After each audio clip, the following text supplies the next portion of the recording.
4 ബുക്സാണ് പഴയ നിയമത്തിൽ ബാക്കിയുള്ളത്. രൂത്ത്, എസ്ര, നെഹമ്യാവ്, എസ്തേർ. എന്നാൽ ഈ 4 ബുക്സ് കവർ ചെയ്യുന്നതിന് മുൻപ് ഒരു പ്രാവശ്യം കൂടെ ഓർപ്പിക്കട്ടെ, മാനുഷദൃഷ്ടിയിൽ ഉൽപ്പത്തി തൊട്ട് രാജാക്കന്മാരുടെ അവസാനം വരെയുള്ള ഹിസ്റ്ററി അത് നോക്കിക്കഴിഞ്ഞാൽ വളരെ ഡിപ്രസിംഗ് ആയിട്ട് തോന്നും. കാരണം ദൈവം ആവർത്തിച്ച് തൻ്റെ ജനത്തിന് വേണ്ടി സർവ്വ കരുതലും ചെയ്യുന്നു. ദൈവജനമോ വളരെ ഉത്സാഹത്തോടെ സക്രിയമായിട്ട് വലിയൊരു പ്രതികാര മനോഭാവത്തോടെയാണ് ദൈവത്തിൽ നിന്ന് അകന്നു പോകുന്നത്. അത് വലിയൊരു ഡിപ്രസിംഗ് ആയിട്ടുള്ളൊരു കാര്യമാണെങ്കിലും കഴിഞ്ഞ ആഴ്ച ഞാൻ ഓർപ്പിച്ചത് അതിൻ്റെ ഒരു കറക്റ്റ് വ്യാഖ്യാനം ദിനവൃത്താന്തങ്ങളിൽ ലഭിക്കുന്നു. കാരണം അടിമത്വത്തിൽ പോയ ബാബിലോണിയൻ അടിമത്വത്തിൽ പോയ ആളുകൾ 70 വർഷം കഴിഞ്ഞ് തിരിച്ചു വന്നു. അത് കഴിഞ്ഞ് പല തവണയായിട്ട് അവർ തിരിച്ചു വന്നു. അവർ അവരുടെ മാതൃഭാഷ മറന്നിരുന്നു. അവർ ആ നാട്ടിൽ ജനിച്ച് വളർന്നവരല്ല. അവർ തിരിച്ചു വന്ന അവരുടെ പിതാക്കന്മാരും അവരുടെ ഫാമിലിക്കാരൊക്കെ ഇത് നമ്മൾ ദൈവത്താൽ തിരഞ്ഞെടുക്കപ്പെട്ട ജനമാണെന്ന് പറയുമ്പോൾ അവർക്കത് വലിയൊരു ഹൗ ഈസ് ഇറ്റ് പോസിബിൾ എന്നുള്ള ഒരു ചോദ്യം അവരുടെ മനസ്സിൽ വന്നു. ആ ചോദ്യത്തിന് മറുപടി എഴുതാൻ വേണ്ടിയാണ് 1 ദിനവൃത്താന്തവും 2 ദിനവൃത്താന്തവും എഴുതപ്പെട്ടത്. ഇത് ബേസിക്കലി സൃഷ്ടി തൊട്ട് അന്ന് വരെയുള്ള ഹിസ്റ്ററിയുടെ ഒരു തിയോളജിക്കൽ ഇൻ്റർപ്രറ്റേഷനാണ്. അത് ഞാൻ ഓർപ്പിച്ചതുപോലെ ഒന്ന് കുത്തിയിരുന്ന് പഠിക്കുന്നത് നല്ലതായിരിക്കും. അതിലുള്ള വാക്യങ്ങൾ, പ്രത്യേകിച്ച് ഇൻ്റർപ്രറ്റേഷനുമായിട്ട് ബന്ധപ്പെട്ട വാക്യങ്ങൾ, അതെല്ലാം ഒന്ന് നോട്ട് ഡൗൺ ചെയ്തിട്ട് ആദ്യാന്തം ഒന്ന് വായിക്കുന്നത് നല്ലതായിരിക്കും. രൂത്ത്, എസ്ര, നെഹമ്യാവ്, എസ്തേർ സെപ്പറേറ്റ് ഒരു യൂണിറ്റായിട്ട് ഞാൻ എടുക്കാമെന്ന് പ്ലാൻ ചെയ്തതിന് പ്രത്യേക കാരണമുണ്ട്. ഒന്നാമത് വളരെ ബ്രീഫായിട്ടുള്ള ബുക്കാണ്. 2 ദൈവത്തിൻ്റെ വിശ്വസ്തത, അതിൻ്റെ ബെസ്റ്റ് എക്സാമ്പിളാണ് ഈ 4 ഗ്രന്ഥങ്ങൾ.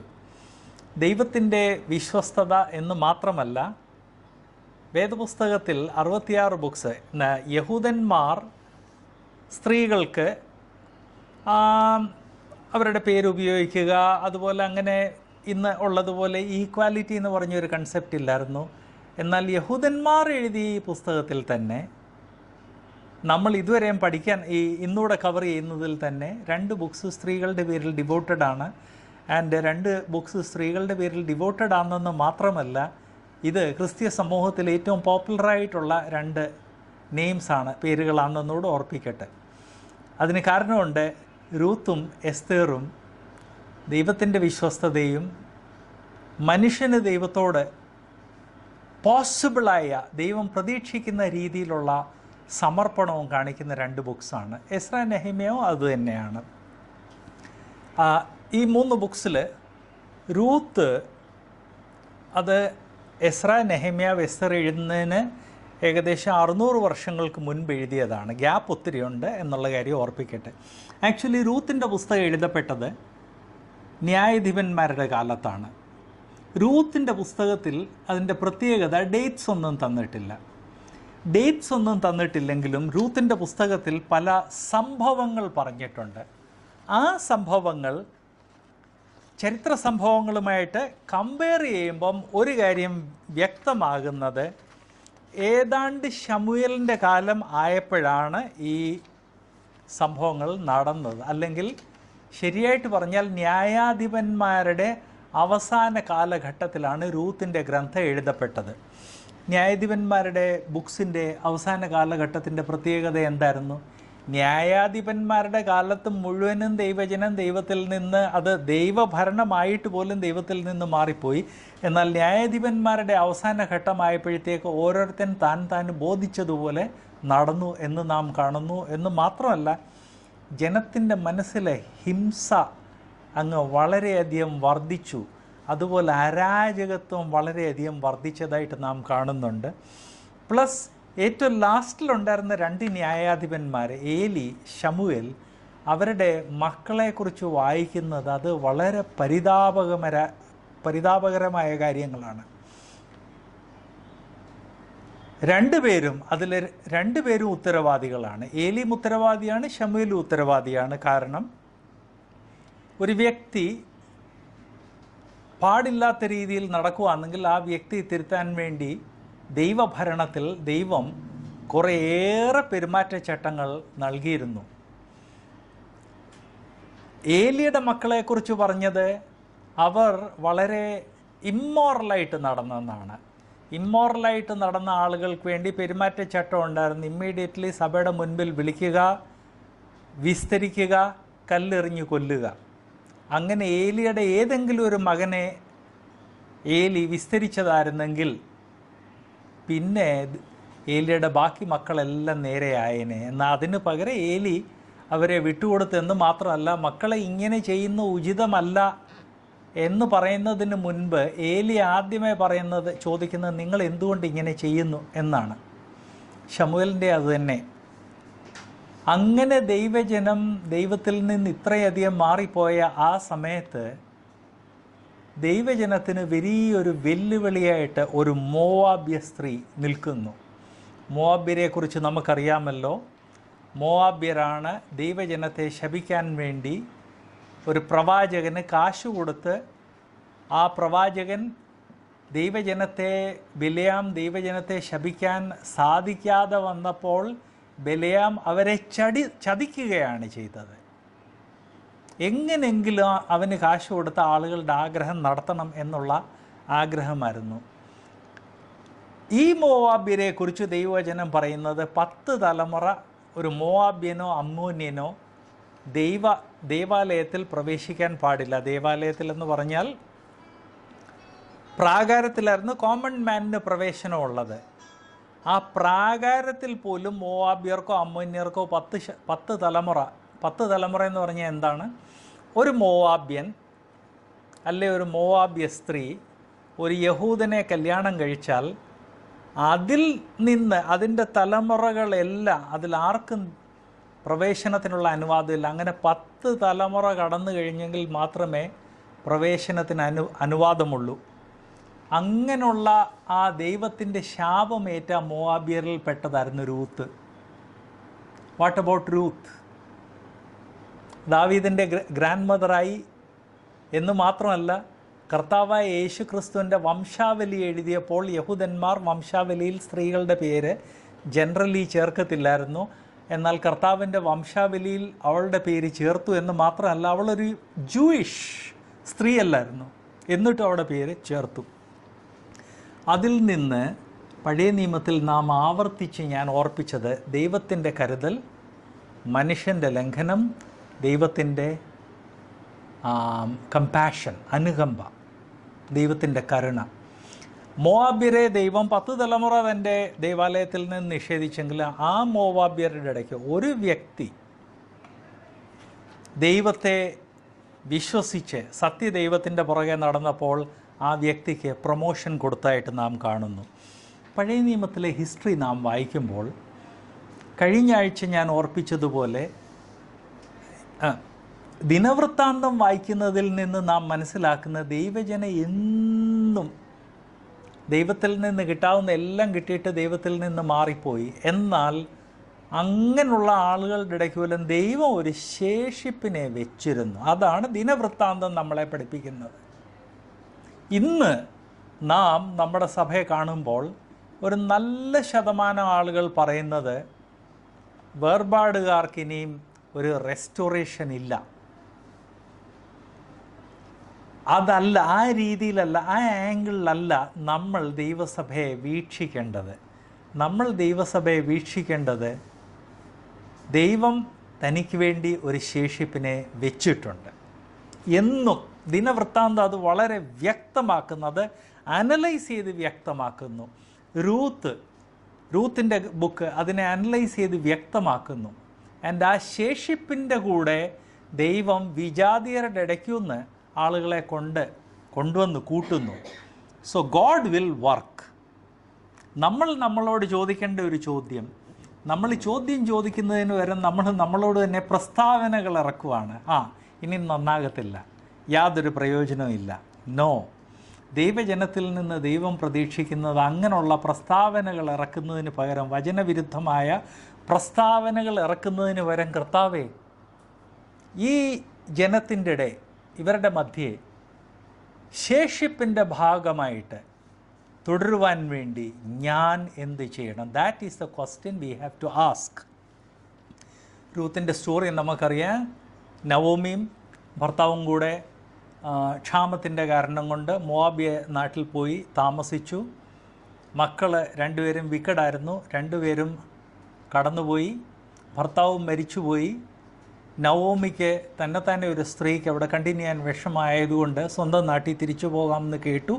എന്ന് മാത്രമല്ല, ദൈവം അവിടെ ആളുകളെ അനുഗ്രഹിച്ചു എന്ന് കേട്ട് തിരിച്ചു പോയപ്പോഴാണ് മോവാബ്യ സ്ത്രീയായ രൂത്ത്, അവൾ വേദപുസ്തകം വായിച്ചിട്ടുണ്ടോ എന്നറിയത്തില്ല, കാരണം ഈ രൂത്തും ഭർത്താവും കൂടെ ക്ഷാമത്തിൻ്റെ കാരണം കൊണ്ട് ഓടി അന്യനാട്ടിൽ പോയപ്പോൾ, അന്നത്തെ കാലത്തെ ഈ ബൈബിൾസ് എന്നൊക്കെ പറഞ്ഞു കഴിഞ്ഞാൽ ഒരു വേദപുസ്തകത്തിൻ്റെ ഒരു പുസ്തകം എന്ന് പറഞ്ഞു കഴിഞ്ഞാൽ 25 തൊട്ട് 75 കിലോ വെയിറ്റ് ആയിരുന്നു. ഇന്നത്തെ പോലെ ബുക്സ് ഇല്ലായിരുന്നു. അതുകൊണ്ട് അത് കൊണ്ടുപോകാൻ സാധ്യതയില്ല. സോ രൂത്ത് ദൈവവചനം എങ്ങനെ കേട്ടു? രൂത്ത് ദൈവവചനം കേട്ടത് അമ്മായിയമ്മയുടെ ജീവിതത്തിൽ നിന്നാണ്. പ്ലസ് വില്ലേജ് ലൈഫിൽ അതിരാവിലെ തൊട്ട് അമ്മായിയമ്മയും മരുമോളും ഒന്നിച്ച് സമയം സ്പെൻഡ് ചെയ്യും. രാവിലെ എഴുന്നേറ്റ് അവരെ ഗ്രൈൻഡിങ് ചെയ്യണം, അത് കഴിഞ്ഞ് അടുപ്പ് കത്തിക്കണം, കുക്കിംഗ് ചെയ്യണം. ആ സമയത്തെല്ലാം അമ്മായിയമ്മയും മരുമകളും ഒന്നിച്ചാണ്. ആ സമയത്ത് രൂത്തിൽ നിന്ന് നവോമിയിൽ നിന്ന് വാമൊഴിയായിട്ട് കേട്ട ആ ദൈവവചനമാണ് രൂത്തിനെ സ്പർശിച്ചത്. ആ വാമൊഴിയായിട്ട് കേട്ട ദൈവവചന രൂത്തിനെ സ്പർശിച്ചതിൻ്റെ കാരണം കൊണ്ട് അവൾ ഫൈനലി, അമ്മയമ്മ പറഞ്ഞു, മോളെ ഇനി എൻ്റെ നാട്ടിൽ എനിക്കിനി ഒരു മകനുണ്ടായാൽ തന്നെ അന്നുവരെ നിനക്ക് വെയിറ്റ് ചെയ്യാൻ സാധിക്കത്തില്ല തന്നെ, he will be very junior, നിൻ്റെ മകനെ പോലെയായിരിക്കും. 1, 2 അത് അസാധ്യമാണ്. 3, യഹൂദന്മാർ മോവാബ്യരെ ആക്സെപ്റ്റ് ചെയ്തില്ല. അത് നവോമിക്ക് നല്ലതുപോലെ അറിയാമായിരുന്നു. യഹൂദന്മാർ മോവാബ്യ സ്ത്രീയെ ആക്സെപ്റ്റ് ചെയ്യത്തില്ലെന്നുള്ളത്. അതുകൊണ്ട് അവൾ അവിടെ ചെന്ന് കഴിഞ്ഞാലും അവളൊരു സെക്കൻഡ് ക്ലാസ് ജീവിതം നയിക്കേണ്ടി വരും. അതുകൊണ്ടാണ് പറഞ്ഞ്, നീ നിൻ്റെ ആളുകളുടെ ഇടയ്ക്ക് തിരിച്ചു പോകും. അവിടെ ചെന്ന് യു ആർ യങ് ആൻഡ് അന്നത്തെ സമയത്തൊക്കെ പുനർവിവാഹം വലിയ പ്രോബ്ലം ഒന്നും അല്ലായിരുന്നു. അതുകൊണ്ട് നീ വിവാഹം കഴിച്ച് നിൻ്റെ ആളുകളുടെ ഇടയ്ക്ക് താമസിക്കുമെന്ന് പറഞ്ഞപ്പോഴാണ് അവൾ പറഞ്ഞത്, നിൻ്റെ ദൈവം എൻ്റെ ദൈവം. പ്രായമുള്ള സ്ത്രീകൾക്ക്, പ്രായമുള്ളതെന്ന് പറഞ്ഞാൽ അമ്മായിയമ്മ ആകാനുള്ള പ്രായമുള്ള സ്ത്രീയാണ്. പ്രായമുള്ള സ്ത്രീകൾക്ക് ശുശ്രൂഷയില്ലെന്ന് അവർ ചിന്തിച്ചാൽ അത് തെറ്റാണ്. ശുശ്രൂഷ എന്ന് പറഞ്ഞാൽ പുൾപിറ്റിൽ നിന്ന് പ്രീച്ചിങ് മാത്രമല്ല. അതുപോലെ തന്നെ പ്രായമുള്ള പുരുഷന്മാർ, അവർക്കിനി ശുശ്രൂഷ ഒന്നുമില്ലെന്ന് ചിന്തിച്ചാൽ തെറ്റാണ്. നമ്മുടെ ഒരു വിശ്വാസിയുടെ ജീവിതം എന്ന് പറഞ്ഞു കഴിഞ്ഞാൽ അവൻ്റെ ആത്മാവ് അവൻ്റെ ശരീരത്തെ വിട്ടുപോകുന്നത് വരെ ഇറ്റ് ഈസ് എ മിനിസ്ട്രി. എനിക്കെൻ്റെ ഗ്രാൻഡ് ഫാദറിൻ്റെ കാര്യം ഓർമ്മയുണ്ട്. ഗ്രാൻഡ് ഫാദറിന് ഹാർട്ട് അറ്റാക്കായി. ഇമ്മീഡിയറ്റ്ലി ICUയിൽ അഡ്മിറ്റ് ചെയ്തു. 2 ദിവസം കഴിഞ്ഞ് ഗ്രാൻഡ് ഫാദറിനെ പുറത്ത് കൊണ്ടുവന്ന് ഒരു റൂമിൽ അഡ്മിറ്റ് ചെയ്തു. വല്യപ്പച്ചൻ തിരുവല്ല മെഡിക്കൽ മിഷനിൽ വർഷങ്ങളൊരു ചാപ്ലിയനായിട്ടിരുന്നതുകൊണ്ട് വല്യപ്പച്ചനെ കാണാൻ വേണ്ടി ധാരാളം ആളുകൾ ആ റൂമിൽ ഇടിച്ചു കയറി. ഡോക്ടേഴ്സ് ഉണ്ടായിരുന്നു, നഴ്സസ് ഉണ്ടായിരുന്നു, വീട്ടുകാരുണ്ടായിരുന്നു. വല്യപ്പച്ചനെക്കുറിച്ച് പറയുന്നത്, വല്യപ്പച്ചൻ അവരെ എല്ലാം നോക്കി, എല്ലാവരോടും തലകുലുക്കിയൊക്കെ സംസാരിച്ചു. അത് കഴിഞ്ഞ് പ്രാർത്ഥിക്കാമെന്ന് പറഞ്ഞു. പോട്ടെ എന്ന് പറഞ്ഞപ്പോൾ പറഞ്ഞു പ്രാർത്ഥിച്ചിട്ട് പോകാമെന്ന് പറഞ്ഞ് വല്യപ്പച്ചൻ ആ റൂമിൽ പ്രസൻ്റായിരുന്ന എല്ലാവരെയും ഓർത്ത് പ്രാർത്ഥിച്ചു. പോകാമെന്ന് പറഞ്ഞു. അവരെല്ലാം കടന്നുപോയി. അന്ന് രാത്രി ആരും പ്രതീക്ഷിക്കാതെ ഈവൻ വല്യപ്പച്ചൻ്റെ മകൻ ഒരു ഡോക്ടറാണ്, ആ ഡോക്ടർ പോലും മനസ്സിലാക്കിയില്ല ഇത് ലാസ്റ്റ് പ്രെയറാണെന്ന്. ആ ലാസ്റ്റ് പ്രെയർ കഴിഞ്ഞ് വല്യപ്പച്ചൻ കടന്നുപോയി. ബട്ട് ജീവിതത്തിൻ്റെ ലാസ്റ്റ് സക്രിയ നിമിഷം വരെ, ഏതാണ്ട് 90-ഓടടുത്തായിരുന്നു, ജീവിതത്തിൻ്റെ ലാസ്റ്റ് സക്രിയ നിമിഷം വരെ വല്യപ്പച്ചൻ മറ്റുള്ളവർക്ക് പ്രത്യാശയുടെ സന്ദേശമാണ് തൻ്റെ സംസാരത്തിലും തൻ്റെ പ്രാർത്ഥനയിൽ കൂടെ പകർന്നു കൊടുത്തത്. അതുകൊണ്ട് മിനിസ്ട്രി ഇല്ല, പ്രായം ഒത്തിരിയായി, മെമ്മറി ഒന്നും വർക്ക് ചെയ്യുന്നില്ല, അങ്ങനെ പറഞ്ഞോ, അല്ല എൻ്റെ പ്രൊഫഷൻ ഇതാണ്, എനിക്ക് ചാൻസ് ഒന്നുമില്ല എന്നാരും ചിന്തിക്കരുത്. നവോമിയാണ് നമ്മുടെ മുൻപിൽ ഏറ്റവും വലിയൊരു വെല്ലുവിളിയായിട്ട് നിൽക്കുന്നത്. അതിൻ്റെ റിസൾട്ട് എന്ത് പറ്റി?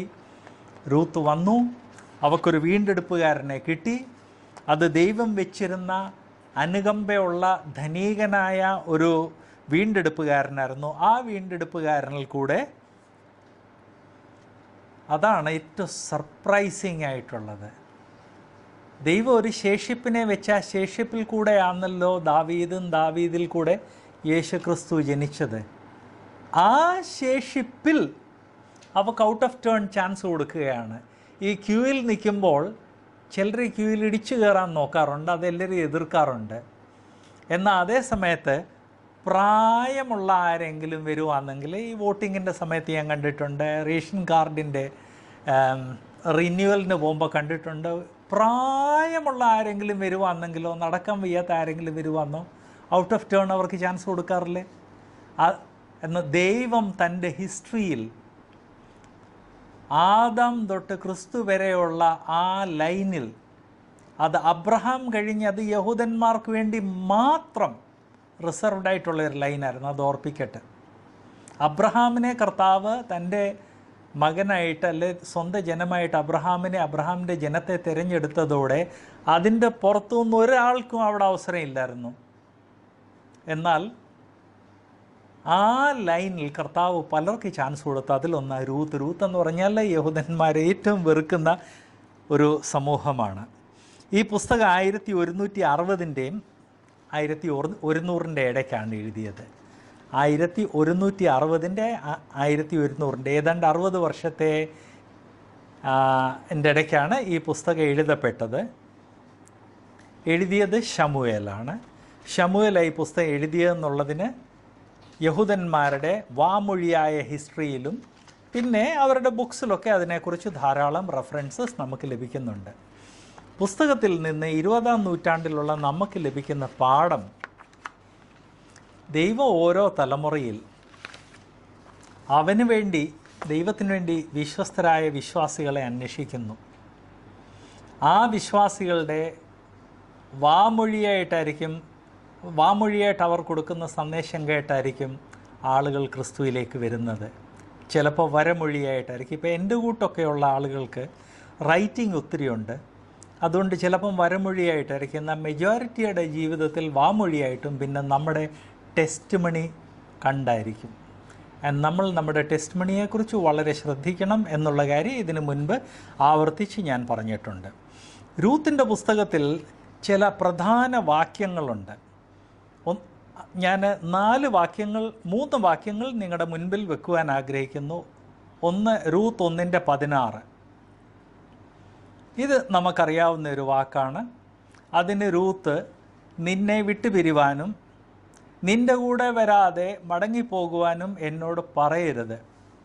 നീ പോകുന്നിടത്ത് ഞാനും പോരും, നീ പാർക്കുന്നിടത്ത് ഞാനും പാർക്കും.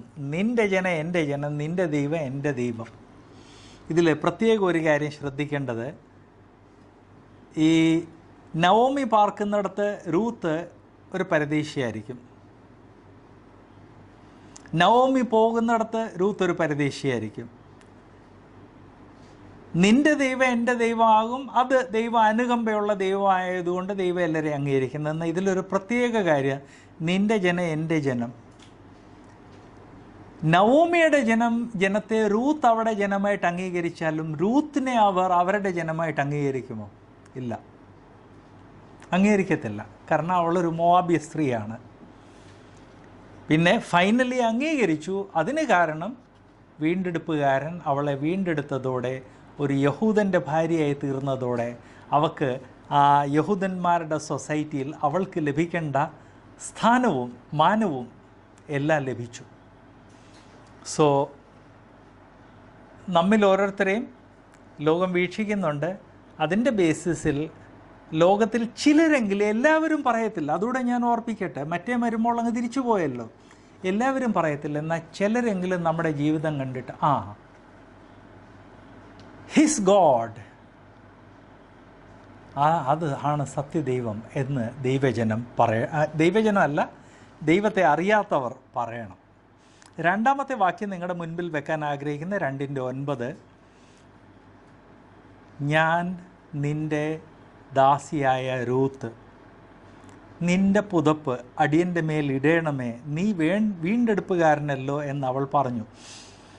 ഓരോ സൊസൈറ്റിക്ക് അവരുടേതായ കസ്റ്റംസ് ഉണ്ട്. യഹൂദന്മാർക്ക് അവരുടേതായ കസ്റ്റംസ് ഉണ്ടായിരുന്നു.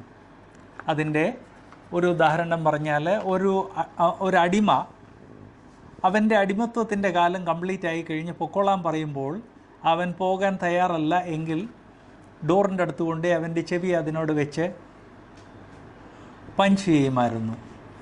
അങ്ങനെ ഓരോ കാര്യത്തിന് ഓരോ സമൂഹത്തിൽ പ്രാക്ടീസസ് ഉണ്ട്. അന്നത്തെ കാലത്തെ ഒരു പ്രാക്ടീസായിരുന്നു, കാലിൻ്റെ അടുത്ത് ചെന്നു കിടക്കുന്നു, ആൻഡ് എന്നെ പുതപ്പിക്കുക എന്ന് പറഞ്ഞു കഴിഞ്ഞാൽ തൻ്റെ പുതപ്പും കൊണ്ട് ആ വ്യക്തിയെ പുതപ്പിച്ചു കഴിഞ്ഞാൽ നിന്നെ വീണ്ടെടുക്കും എന്ന് തന്നെയാണ് അതിൻ്റെ അർത്ഥം. സോ മോവാബ്യ സ്ത്രീ യഹൂദന്മാരുടെ ഇടയ്ക്ക് മടങ്ങി വന്നു എന്ന് മാത്രമല്ല, യഹൂദന്മാരുടെ കസ്റ്റംസ് അംഗീകരിക്കുന്നു. ഒറ്റ ഒരു സ്ത്രീയുടെ കാരണം കൊണ്ട്, നവോമിയുടെ കാരണം കൊണ്ട്. വൺസ് അഗെയിൻ നമുക്കൊരു വെല്ലുവിളിയാണ്. 4-ാം അധ്യായം 17-ാം വാക്യം, 4:17, അവളുടെ അയൽക്കാരത്തികൾ നവോമിക്ക് ഒരു മകൻ ജനിച്ചു എന്ന് പറഞ്ഞു. ഇതിനു മുൻപ് ഞാൻ ഓർപ്പിച്ചിട്ടുണ്ട്, മകൻ എന്നുള്ള വാക്ക് തിരുവെഴുത്തിൽ വളരെ വ്യാപ്തിയുള്ള അർത്ഥത്തിൽ ഉപയോഗിക്കാറുണ്ട്. അതുകൊണ്ടാണ് ഇവിടെ നവോമിക്കൊരു മകൻ ജനിച്ചെന്ന് പറഞ്ഞിരിക്കുന്നത്. അവന് ഓബേദ് എന്ന് പേർ വിളിച്ചു. ദാവീദിൻ്റെ അപ്പനായ ഈശയുടെ അപ്പൻ ഇവൻ തന്നെ, ദാവീദിൻ്റെ ഗ്രാൻഡ് ഫാദറായിട്ട് മാറി. സോ അത് വലിയൊരു ചാലഞ്ചിങ് ആയിട്ടുള്ളൊരു സ്റ്റോറിയാണ്. പട്ടിണിയുടെ കാരണം കൊണ്ട് ഒരു യഹൂദന്മാരുടെ ഒരു കുടുംബം മോവാബിൽ, വേറെ എങ്ങും പോകുന്നതിന് വരെ മോവാബിൽ പോയി. ദൈവം അതും ഉപയോഗിച്ചു. റോമാലേഖനം 8:28 നാം വായിക്കുന്നത്, നമ്മുടെ ജീവിതത്തിൽ നടക്കുന്ന എല്ലാ കാര്യവും ദൈവം നന്മയ്ക്ക് വേണ്ടി ഉപയോഗിക്കുമെന്നാണ്. ദൈവം അവരുടെ ജീവിതത്തിൽ അത് നന്മയ്ക്ക് വേണ്ടി ഉപയോഗിച്ചെന്നാൽ അതിൽ നവോമിയുടെ കോൺട്രിബ്യൂഷൻ അത് നാം ഒരിക്കലും മറക്കല്ല. രൂത്ത് കഴിഞ്ഞ് നമ്മൾ അടുത്തതായിട്ട് ദൈവവചനത്തിൽ നിന്നെടുക്കാൻ പോകുന്നത് എസ്രയുടെ ഗ്രന്ഥമാണ്. എസ്രയുടെ ഗ്രന്ഥത്തെക്കുറിച്ച് ചർച്ച ചെയ്യുമ്പോൾ ഞാൻ ഓർപ്പിക്കാൻ ആഗ്രഹിക്കുന്നത്, ഏതാണ്ട് AD 1000 അടുത്തപ്പോഴത്തേക്ക് ദൈവജനം രണ്ടായിട്ട് സ്പ്ലിറ്റ് ചെയ്തായിരുന്നു. വടക്ക് ഉള്ളത് ഇസ്രായേലെന്നും തെക്കുള്ളവർ യഹൂദ്യ എന്നും അറിയപ്പെട്ടു. യഹൂദ്യ എന്നറിയപ്പെട്ട ആ രാജ്യത്തിൽ 2 ഗോത്രങ്ങളെ ഉള്ളായിരുന്നു, യഹൂദ ഗോത്രവും ബിന്യാമീൻ ഗോത്രവും.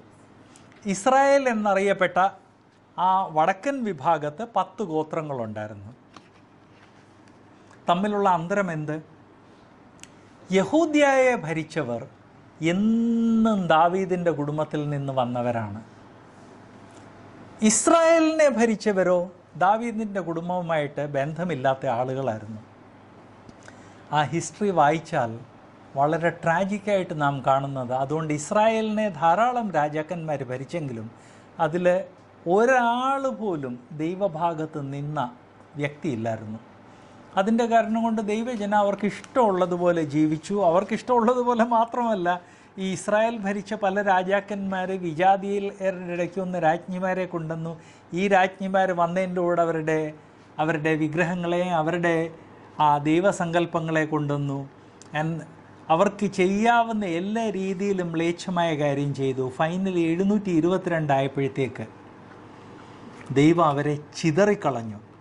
പഴയ നിയമത്തിൽ ദൈവം തൻ്റെ ജനത്തോട് പറഞ്ഞത് ഡിസിപ്ലിൻ അയക്കും.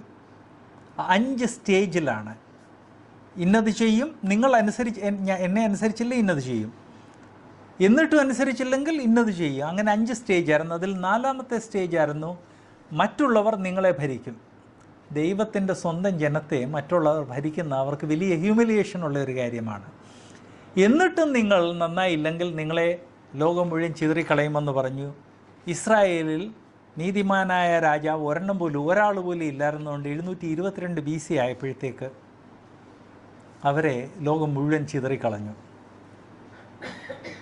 എന്നാൽ കുറേ വർഷം കൂടെ യഹൂദിയയിലുള്ള ആളുകൾ അവിടെ തുടർന്നു. 606 ആയപ്പോഴത്തേക്ക് അവരെയും ചിതറിക്കളഞ്ഞു. ഏകദേശം രണ്ടും തമ്മിലൊരു 100-110 വർഷത്തെ ഗ്യാപ്പാണുള്ളത്. എന്നാൽ അറ്റ്ലീസ്റ്റ് നീതിമാന്മാരുടെ ഒരു അറ്റ്ലീസ്റ്റ് ചില നീതിമാന്മാരായ രാജാക്കന്മാർ യഹൂദിയെ ഭരിക്കാനുണ്ടായിരുന്നതുകൊണ്ട് ദൈവജനം അറ്റ്ലീസ്റ്റ് ഒരു 110 വർഷം അധികം, മറ്റുള്ളവരെക്കാൾ 110 വർഷം കൂടുതൽ വിശ്വസ്തയോടെ നിന്നെന്ന് കാണുന്നു. അത് നമ്മെ ഓർപ്പിക്കുന്ന ഒരു കാര്യം, ദൈവം തൻ്റെ ജനത്തെ നയിക്കാനുള്ള ചുമതല ആർക്ക് കൊടുത്തിരിക്കുന്നു, അവർക്ക് ദൈവം കൊടുത്തിരിക്കുന്ന ചുമതല വിശ്വസ്തയോടെ പാലിച്ചാൽ അത് ദൈവജനത്തിന് അനുഗ്രഹത്തിന് കാരണമായി തീരും. എന്നാൽ അവർ വിശ്വസ്തരല്ലെങ്കിൽ ദൈവജനം നശിച്ചു പോകും. It's very clear. പഴയ നിയമത്തിൽ 606 ആണ് ആദ്യത്തെ അവരെ അടിമകളായിട്ട് കൊണ്ടുപോയത്. അതിലായിരുന്നു ദാനിയേലൊക്കെ എന്നാണ് എൻ്റെ ഓർമ്മ. അത് കഴിഞ്ഞ് 2 പ്രാവശ്യം കൂടെ ബാബിലോണിയൻസ് അവരുടെ നാട്ടിൽ നിന്ന് സ്വന്തം നാട്ടിലേക്ക് കൊണ്ടുപോയി. അവിടെ ചെന്ന് അവരുടെ ഭാഷ മറന്നു. കാരണം അവിടെ ചെന്ന് കഴിഞ്ഞ് അവർ മൾട്ടിപ്ലൈ ചെയ്തു, വിവാഹിതരായി മൾട്ടിപ്ലൈ ചെയ്തു. അധികം താമസിക്കാതെ ബാബിലോണിനെ പേർഷ്യൻസ് ടേക്ക് ഓവർ ചെയ്തു. ഈ പേർഷ്യൻസ്, ബാബിലോണിയൻസ് ഇതൊക്കെ വലിയ രാഷ്ട്രങ്ങളായിരുന്നു. ഇന്ന് നമ്മൾ അമേരിക്കയുടെ കാര്യം പറയുന്നത് പോലെ, അല്ലെ യൂറോപ്പിലെ വലിയ രാഷ്ട്രങ്ങളുടെ കാര്യം പറയുന്ന പോലെ അന്നത്തെ വലിയ രാഷ്ട്രങ്ങളായിരുന്നു. സമൃദ്ധി വളരെ അധികമായിരുന്നു. എന്നാൽ യഹൂദന്മാർക്ക് ദേവാലയമില്ല. യഹൂദന്മാർക്ക് അവർ ആഗ്രഹിക്കുന്ന പല കാര്യങ്ങളില്ല. എന്നാൽ ഇതിൻ്റെ ഇടയ്ക്ക് അവർ അവിടെ വിവാഹിതരായി മൾട്ടിപ്ലൈ ആയി സ്വന്തം മാതൃഭാഷ മറന്നു. 70 വർഷം മതി സ്വന്തം മാതൃഭാഷ മറക്കാൻ. 70 തന്നെ വേണ്ട എന്ന് ഞാൻ ഓർപ്പിക്കട്ടെ. ഒരു കുട്ടിയെ ജനിക്കുമ്പോൾ തന്നെ അവൻ്റെ നാട്ടിൽ നിന്ന് മറ്റ് നാട്ടിലോട്ട് ട്രാൻസ്പോർട്ട് ചെയ്ത് കഴിഞ്ഞാൽ ഒരു 10-15 വർഷം കഴിയുമ്പോഴത്തേക്ക് അവന് സ്വന്തം മാതൃഭാഷ വായിക്കാൻ സാധിക്കത്തില്ല. മാതൃഭാഷ വായിക്കാൻ കഴിവില്ലാത്തവരായി തീർന്നു. ദേവാലയമില്ല. പ്ലസ് ദൈവത്താൽ തിരഞ്ഞെടുക്കപ്പെട്ട ജനത്തിന് ദൈവം നൽകിയ ആ രാഷ്ട്രത്തിൽ താമസിക്കുന്ന ആനുകൂല്യങ്ങളൊന്നുമില്ല. അങ്ങനെ വന്നപ്പോഴാണ് അതിൽ പലരെ സ്വന്തം നാട്ടിൽ തിരിച്ചു പോകണമെന്ന് ആഗ്രഹിച്ചതും സൈറസ് 538 തിരിച്ചു പോകാൻ വേണ്ടി അവരെ അനുവദിച്ചത്. അങ്ങനെ തിരിച്ചുപോയ ആളുകളാണ് ചോദിച്ചത്, വാട്ട് ഈസ് ദിസ്? ഇതെന്നാ ദൈവജനം? ഇത് ദൈവത്താൽ തിരഞ്ഞെടുക്കപ്പെട്ട ജനമാണോ? ദൈവത്താൽ എസ്റ്റാബ്ലിഷ് ചെയ്ത നാടാണോ? അതിൻ്റെ മറുപടി പറയാൻ വേണ്ടിയാണ് എസ്രാ ശാസ്ത്രി വാമൊഴിയായിട്ട് പറയുന്നതിന് വരെ വരമൊഴിയായിട്ട് എഴുതി 2 ബുക്സ്. അന്നൊരു വോള്യൂമായിരുന്നു, ഇന്ന് 2 ബുക്സായിട്ട് ദൈവജനത്തിന് എഴുതി കൊടുത്തത്. അത് അവർക്ക് മാത്രമല്ല, ഇന്ന് പഴയ നിയമത്തിലെ ഹിസ്റ്ററി വ്യക്തമായിട്ട് മനസ്സിലാക്കാൻ നമുക്കും അത് വലിയൊരു ഗൈഡായിട്ട് നിൽക്കുന്നു. പേർഷ്യയിലെ രാജാക്കന്മാർ ദൈവജനത്തോട് വളരെയധികം അനുകമ്പ കാണിച്ച പല സംഭവങ്ങൾ നമ്മൾ കാണുന്നുണ്ട്. പേർഷ്യൻസിനെ കുറിച്ച് നമ്മൾ മറക്കരുത്. ഇന്നും നമ്മുടെ ഇടയ്ക്ക് പേർഷ്യൻസ് ഉണ്ട്. ഇന്ത്യയിൽ പാർസി എന്ന് പറയുന്ന കമ്മ്യൂണിറ്റി, അത് പേർഷ്യൻ എന്നുള്ളതിൻ്റെ ഇന്ത്യനൈസ്ഡ് ഫോമാണ് പാർസി എന്നുള്ളത്. അവർ വിജാതിയരുടെ ഈ ദൈവസങ്കല്പം, വിഗ്രഹാരാധന ഇതൊന്നും ഇല്ലാത്ത ഒരു ജനമാണ്. അവരുടെ വിശ്വാസത്തിനനുസരിച്ച് ഈ പ്രപഞ്ചത്തെ 2 ശക്തികളാണ് നിയന്ത്രിക്കുന്നത്. തുല്യ ശക്തിയുള്ള അന്ധകാര ശക്തിയും പ്രകാശത്തിൻ്റെ ശക്തി, അത് രണ്ടും കൂടെയാണ് ഈ പ്രപഞ്ചത്തിലൊരു ബാലൻസ് ക്രിയേറ്റ് ചെയ്യുന്നതെന്നൊക്കെയാണ് അവരുടെ വിശ്വാസം. അവർ ജനറലി മറ്റുള്ളവരോട് വളരെ അനുകമ്പ കാണിച്ച ഒരു ജനമാണ്. എന്നാൽ അവരുടെ സ്വന്തം നാട് മറ്റുള്ളവരുടെ കൈക്കീഴിൽ വന്നു കഴിഞ്ഞാണ് പാർസികൾ അവിടുന്ന് ഓടി വന്ന് ഇന്ത്യയിൽ അഭയം തേടിയതും ഇന്ത്യ അവർക്ക് ഫുൾ വെൽക്കം കൊടുത്തതും അവർ ഇന്ത്യൻസായി മാറിയതും. പാർസി എന്നുള്ള ഐഡൻറ്റിറ്റി അവർ വിട്ടിട്ടില്ല. അവരുടെ വർഷിപ്പ് അതുപോലെ തന്നെ എല്ലാം കണ്ടിന്യൂ ചെയ്യുന്നെങ്കിലും പാർസീസ് ഇന്ത്യയിൽ ശരിയായിട്ടങ്ങ് അബ്സോർബായ, അവരുടെ ഐഡൻറ്റിറ്റി മെയിൻറ്റെയിൻ ചെയ്യുന്നതിൻ്റെ കൂടെ തന്നെ ഇന്ത്യൻ സൊസൈറ്റിയുടെ ഭാഗമായി തീർന്ന ഒരു ഗ്രൂപ്പാണ്. അവരെയാണ് ദൈവം ഉപയോഗിച്ചത്. ആദ്യത്തെ രാജാവ് പോകാൻ അനുവദിച്ചു. അവർ അവിടെ ചെന്ന് കഴിഞ്ഞപ്പം ഉണ്ടായ പ്രശ്നങ്ങളെല്ലാം നമുക്കറിയാം. അവരുടെ പട്ടണം നിർമ്മിക്കാൻ പറഞ്ഞു. പട്ടണം എന്ന് പറഞ്ഞാൽ ഇന്നൊന്നും നമ്മൾ കോട്ടകളുടെ ഉള്ളിലല്ല ജീവിക്കുന്നത്. അന്നത്തെ കാലത്ത് ആളുകൾ കോട്ടകളുടെ ഉള്ളിലായിരുന്നു ജീവിക്കുന്നത്. കോട്ടകൾ എന്ന് പറഞ്ഞാൽ വില്ലേജിൻ്റെ പുറത്ത് അല്ലെ സിറ്റിയുടെ പുറത്ത് വലിയ ഹൈറ്റുള്ള മതിലുകളാണ്. ഇന്ന് അതിൻ്റെ ആവശ്യമില്ലാത്തതുകൊണ്ട് ഇന്ന് പ്രൊട്ടക്ഷന് വേണ്ടി ആരും കോട്ട നിർമ്മിക്കാറില്ല. എന്നാൽ ഫോഴ്സസ്, ആംഡ് ഫോഴ്സസ്, ബൗണ്ടറീസിൽ ആംഡ് ഫോഴ്സസ്, പോലീസ് ഫോഴ്സസ്, അതുപോലെ തന്നെ state to state boundary cross ചെയ്യുമ്പോൾ അത് ചെക്ക് ചെയ്യാൻ വേണ്ടിയൊക്കെ ആളുകളുണ്ട്. അവർക്ക് രാജാവ് കൽപ്പന നൽകിയത് ആർക്കൊക്കെ പോകണം അവർക്കെല്ലാം തിരിച്ചുപോയി നിങ്ങളുടെ പിതാക്കന്മാരുടെ പട്ടണം പുനർനിർമ്മിക്കാം, ദേവാലയം പുനർനിർമ്മിക്കാം എന്ന് പറഞ്ഞു. അവർ പോയി. എന്നാൽ അവർ പോയി വർക്ക് തുടങ്ങിക്കഴിഞ്ഞപ്പോഴാണ് എതിർപ്പ് തുടങ്ങിയത്. ആരാണ് എതിർത്തത്? അവരുടെ സ്വന്തം ആളുകളാണോ? അല്ല, യഹൂദന്മാരുമായിട്ട് യാതൊരു ബന്ധമില്ലാത്ത ആളുകളാണ് അവരെ എതിർത്തത്. വൈ? അത് ദൈവജനം നമ്മൾ അത് പ്രത്യേകം മനസ്സിലാക്കേണ്ട ഒരു കാര്യമാണ്. ദൈവജനം അവരുടെ വിശ്വാസം കോംപ്രമൈസ് ചെയ്താൽ അടുത്ത സ്റ്റെപ്പ് വിജാതീയരുമായിട്ട് വിവാഹബന്ധങ്ങളിൽ ഏർപ്പെടുക. 2, വിജാതീയർ ദൈവജനത്തിൻ്റെ മധ്യേ അവർക്കുള്ള സ്വാധീനം മൾട്ടിപ്ലൈ ചെയ്യുക.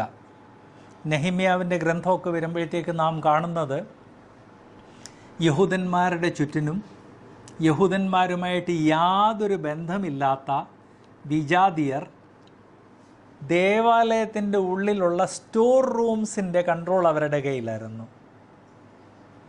ഞാൻ ഓർപ്പിക്കട്ടെ, ദേവാലയത്തിൻ്റെ സ്റ്റോർ റൂം എന്ന് പറഞ്ഞാൽ ദേവാലയത്തിൽ വരുന്ന കാശ്, ദേവാലയത്തിൽ വരുന്ന ഗ്രെയിൻസ്, ദേവാലയത്തിൽ വരുന്ന ഓയില്, പുരോഹിതന്മാർക്ക് വേണ്ടിയുള്ള വസ്ത്രങ്ങൾ, അങ്ങനെയുള്ള കാര്യങ്ങൾ സ്റ്റോർ ചെയ്യുന്ന സ്ഥലമാണ്. എന്ന് പറഞ്ഞാൽ ദൈവത്തിന് വേണ്ടി ദൈവജനം സമർപ്പിക്കുന്ന സാധനങ്ങൾ സ്റ്റോർ ചെയ്യുന്ന സ്ഥലമാണ്. അവിടെ ആക്ച്വലി ലേവി ഗോത്രത്തിൽപ്പെട്ടവർ അല്ലാതെ ആരും അവിടെ പോകാൻ പാടില്ല.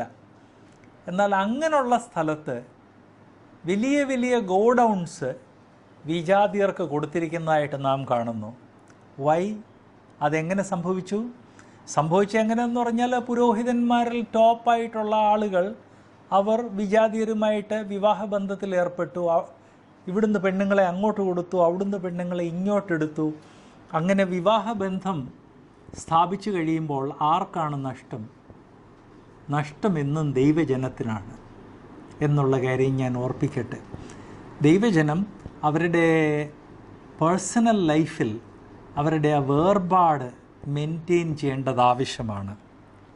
ഞാൻ കുറേ വർഷങ്ങളായിട്ട് ബ്രദറൻ ചർച്ച് ഹിസ്റ്ററി എഴുതിക്കൊണ്ടിരിക്കുകയാണ്. ആ ചർച്ച് ഹിസ്റ്ററിയിൽ പ്രത്യേകം ഒരു കാര്യം ആവർത്തിച്ച് കാണുന്നു. ഈ രക്ഷിക്കപ്പെട്ട് വേർപെട്ട് വന്ന ചില വ്യക്തികൾക്ക് വലിയ ഈഗോയായിരുന്നു. ഞാൻ വലിയൊരു കുടുംബത്തിൽ നിന്നാണ് എന്ന് പറഞ്ഞാൽ മാർത്തോമ അല്ലെ യാക്കോബ അല്ലെ കത്തോലിക്കൽ വലിയ പേര് കേട്ട കുടുംബത്തിൽ നിന്നാണ് വേർപാടിൽ വന്നത്. അതുകൊണ്ട് എനിക്ക് അതുപോലെ തന്നെ പേര് കേട്ട കുടുംബത്തിൽ നിന്ന് വേണം മരുമക്കൾ, ആൺപിള്ളേരാണെങ്കിലും പെൺപിള്ളേരാണെങ്കിലും. അങ്ങനെ കിട്ടാതെ വന്നു കഴിഞ്ഞപ്പോൾ വാട്ട് വാസ് ദ റിസൾട്ട്? അതിൽ പലരും പോയി അവരുടെ സ്റ്റേറ്റസ് നോക്കി അതിനനുസരിച്ചുള്ള മരുമക്കളെ എടുത്തു. പരിണിതഫലം എന്ത്? തലമുറകൾ വേർപാടിൽ ഇല്ലാതെയായിപ്പോയി. അതുപോലെ തന്നെ എൻ്റെ സ്റ്റേറ്റസിലുള്ള ആളുകൾ വേർപാടിലില്ലെങ്കിൽ എൻ്റെ മക്കൾ വിവാഹം കഴിക്കേണ്ട ആവശ്യമില്ല, അവർ ബാച്ചിലേഴ്സായിട്ട് നിൽക്കട്ടെന്ന് മറ്റു ചിലർ തീരുമാനിച്ചു. What happened? വിവാഹം എന്ന് പറഞ്ഞാൽ മനുഷ്യൻ്റെ ഒരു ബേസിക് ആവശ്യമാണ്. അങ്ങനെയുള്ള പേരൻസിൻ്റെ ഒക്കെ മക്കൾ പോയി ഒടുവിൽ ഏറ്റവും മോശപ്പെട്ട ആളുകളെ വിവാഹം ചെയ്ത് അവർക്കും തലമുറകളില്ലാതായി മാറിപ്പോയി. സോ ഇത് ദൈവജനത്തിൻ്റെ ഇടയ്ക്ക് കാണുന്ന ഒരു കാര്യമാണ്. സൗകര്യമായി കഴിഞ്ഞാൽ, എഡ്യൂക്കേഷൻ ആയി കഴിഞ്ഞാൽ പിന്നെ അവർക്ക് വേണ്ടത് സ്റ്റേറ്റസാണ്. സോ ദൈവജനത്തിൻ്റെ മധ്യേ ഉണ്ടായിരുന്ന വലിയ ഹൈ നോബിൾസ് എല്ലാവരും അടിമത്തത്തിൽ പോയി കഴിഞ്ഞപ്പോൾ ബാക്കി വന്ന പുരോഹിതന്മാരുടെ കുടുംബത്തിലുള്ളവർക്ക് അവരുടെ സ്റ്റേറ്റസിനനുസരിച്ച് വിവാഹം ചെയ്യാൻ വേണ്ടി അവർക്ക് കിട്ടിയതാരാണ്? അവരുടെ ചുറ്റിനുമുള്ള മോവാബ്യരെ, അതുപോലെ അമ്മോന്യരെ, അതുപോലുള്ള വിജാതിയരുടെ ഇടയ്ക്കുള്ള നോബിൾ കുടുംബങ്ങളിൽ നിന്നുള്ളത്. ഈ വിവാഹ ബന്ധങ്ങളുടെ കാരണം കൊണ്ട് വാട്ട് ഹാപ്പൻ, അവർ വന്ന് ദൈവജനത്തിൻ്റെ പട്ടണം മുഴുവൻ പിടിച്ചെടുത്ത് ദേവാലയത്തിൽ വരെ സ്റ്റോർ ഹൗസസായി.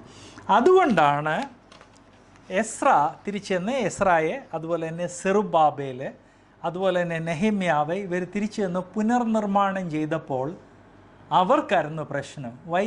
അവരുടെ ബിസിനസ് പോകുന്നു, അവരുടെ കൺട്രോൾ പോകുന്നു, ദൈവജനത്തെ അവർ അടിമകളായിട്ട് വേണമെങ്കിൽ ഉപയോഗിക്കുന്നു, അത് പോകുന്നു.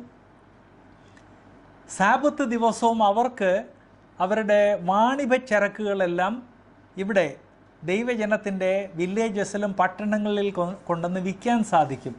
എന്നാൽ ദൈവജനം അവരുടെ ഇടയ്ക്കൊരു നവീകരണം വന്നു കഴിഞ്ഞാൽ അവരുടെ വാണിഭ ചരക്കുകൾ പിന്നെ സാബത്ത് നാളിൽ ഈ നാട്ടിലോട്ട് കൊണ്ടുവരാൻ സാധിക്കത്തില്ല. അങ്ങനെയുള്ള പല കൺസിഡറേഷൻസ് ആയിരുന്നു. എസ്ര വന്നു.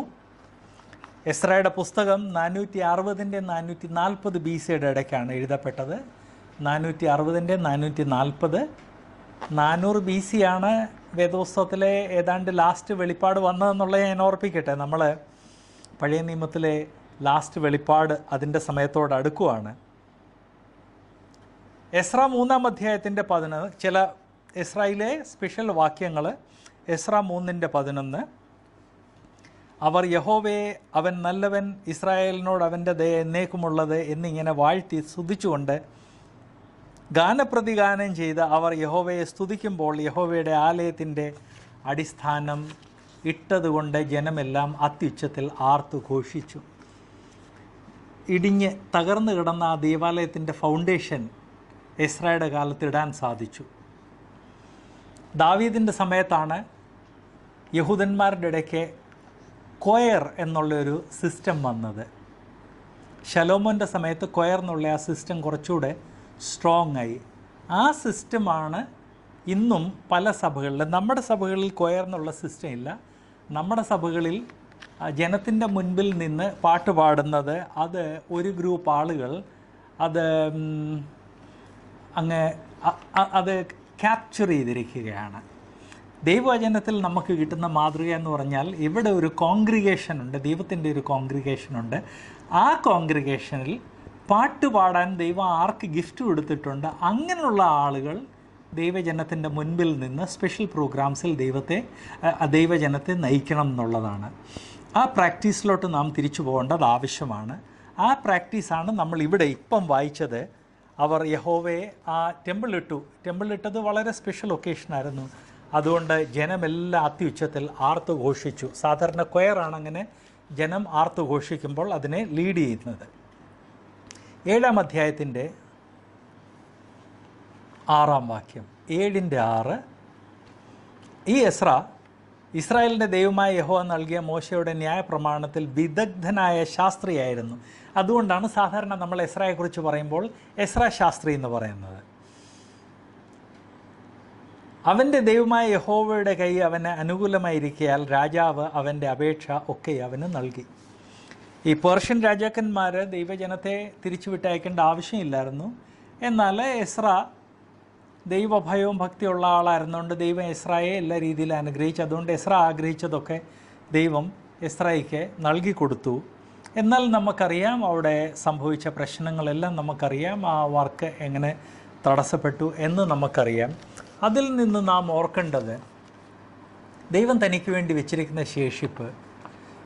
ഞാൻ ശേഷിപ്പിൻ്റെ ഭാഗമായതുകൊണ്ട് എൻ്റെ ജീവിതത്തിലെല്ലാം സ്മൂത്തായിട്ട് നടക്കുക എന്ന് ചിന്തിക്കരുത്.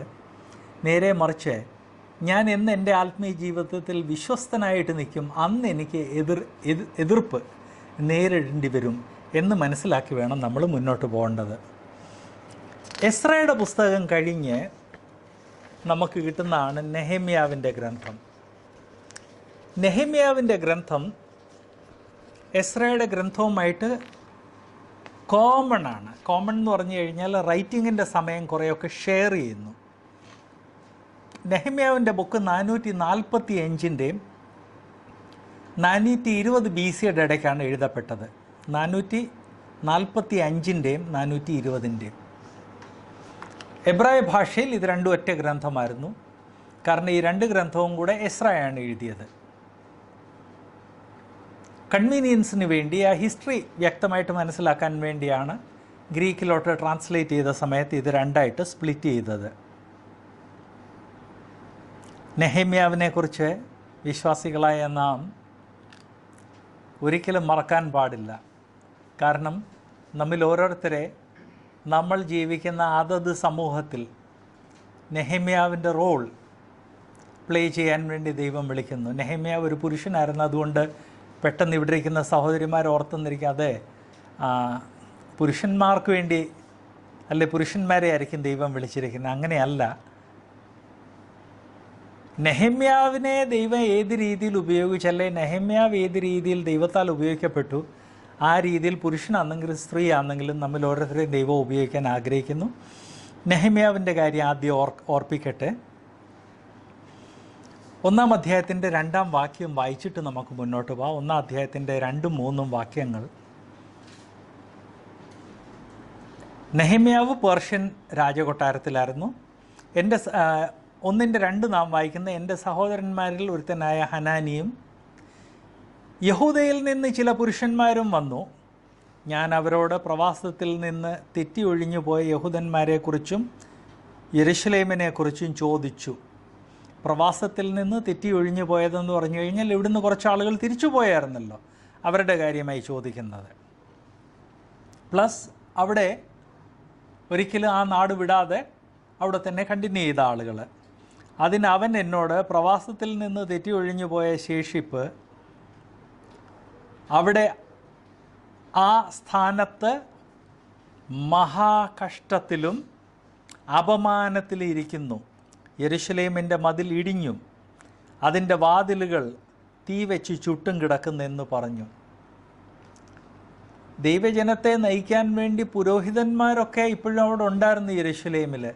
എന്നാൽ ഈ പുരോഹിതന്മാർ ദൈവജനത്തെ നയിക്കുന്നതിന് പകരം അവരവരുടെ സ്റ്റേറ്റസ് നോക്കി വിജാതീയരുമായിട്ട് വിവാഹബന്ധത്തിൽ ഏർപ്പെട്ട് അവരുടെ സകല ഗൂഢാലോചനയ്ക്ക് വഴങ്ങിക്കൊടുക്കുകയാണ് ചെയ്തത്.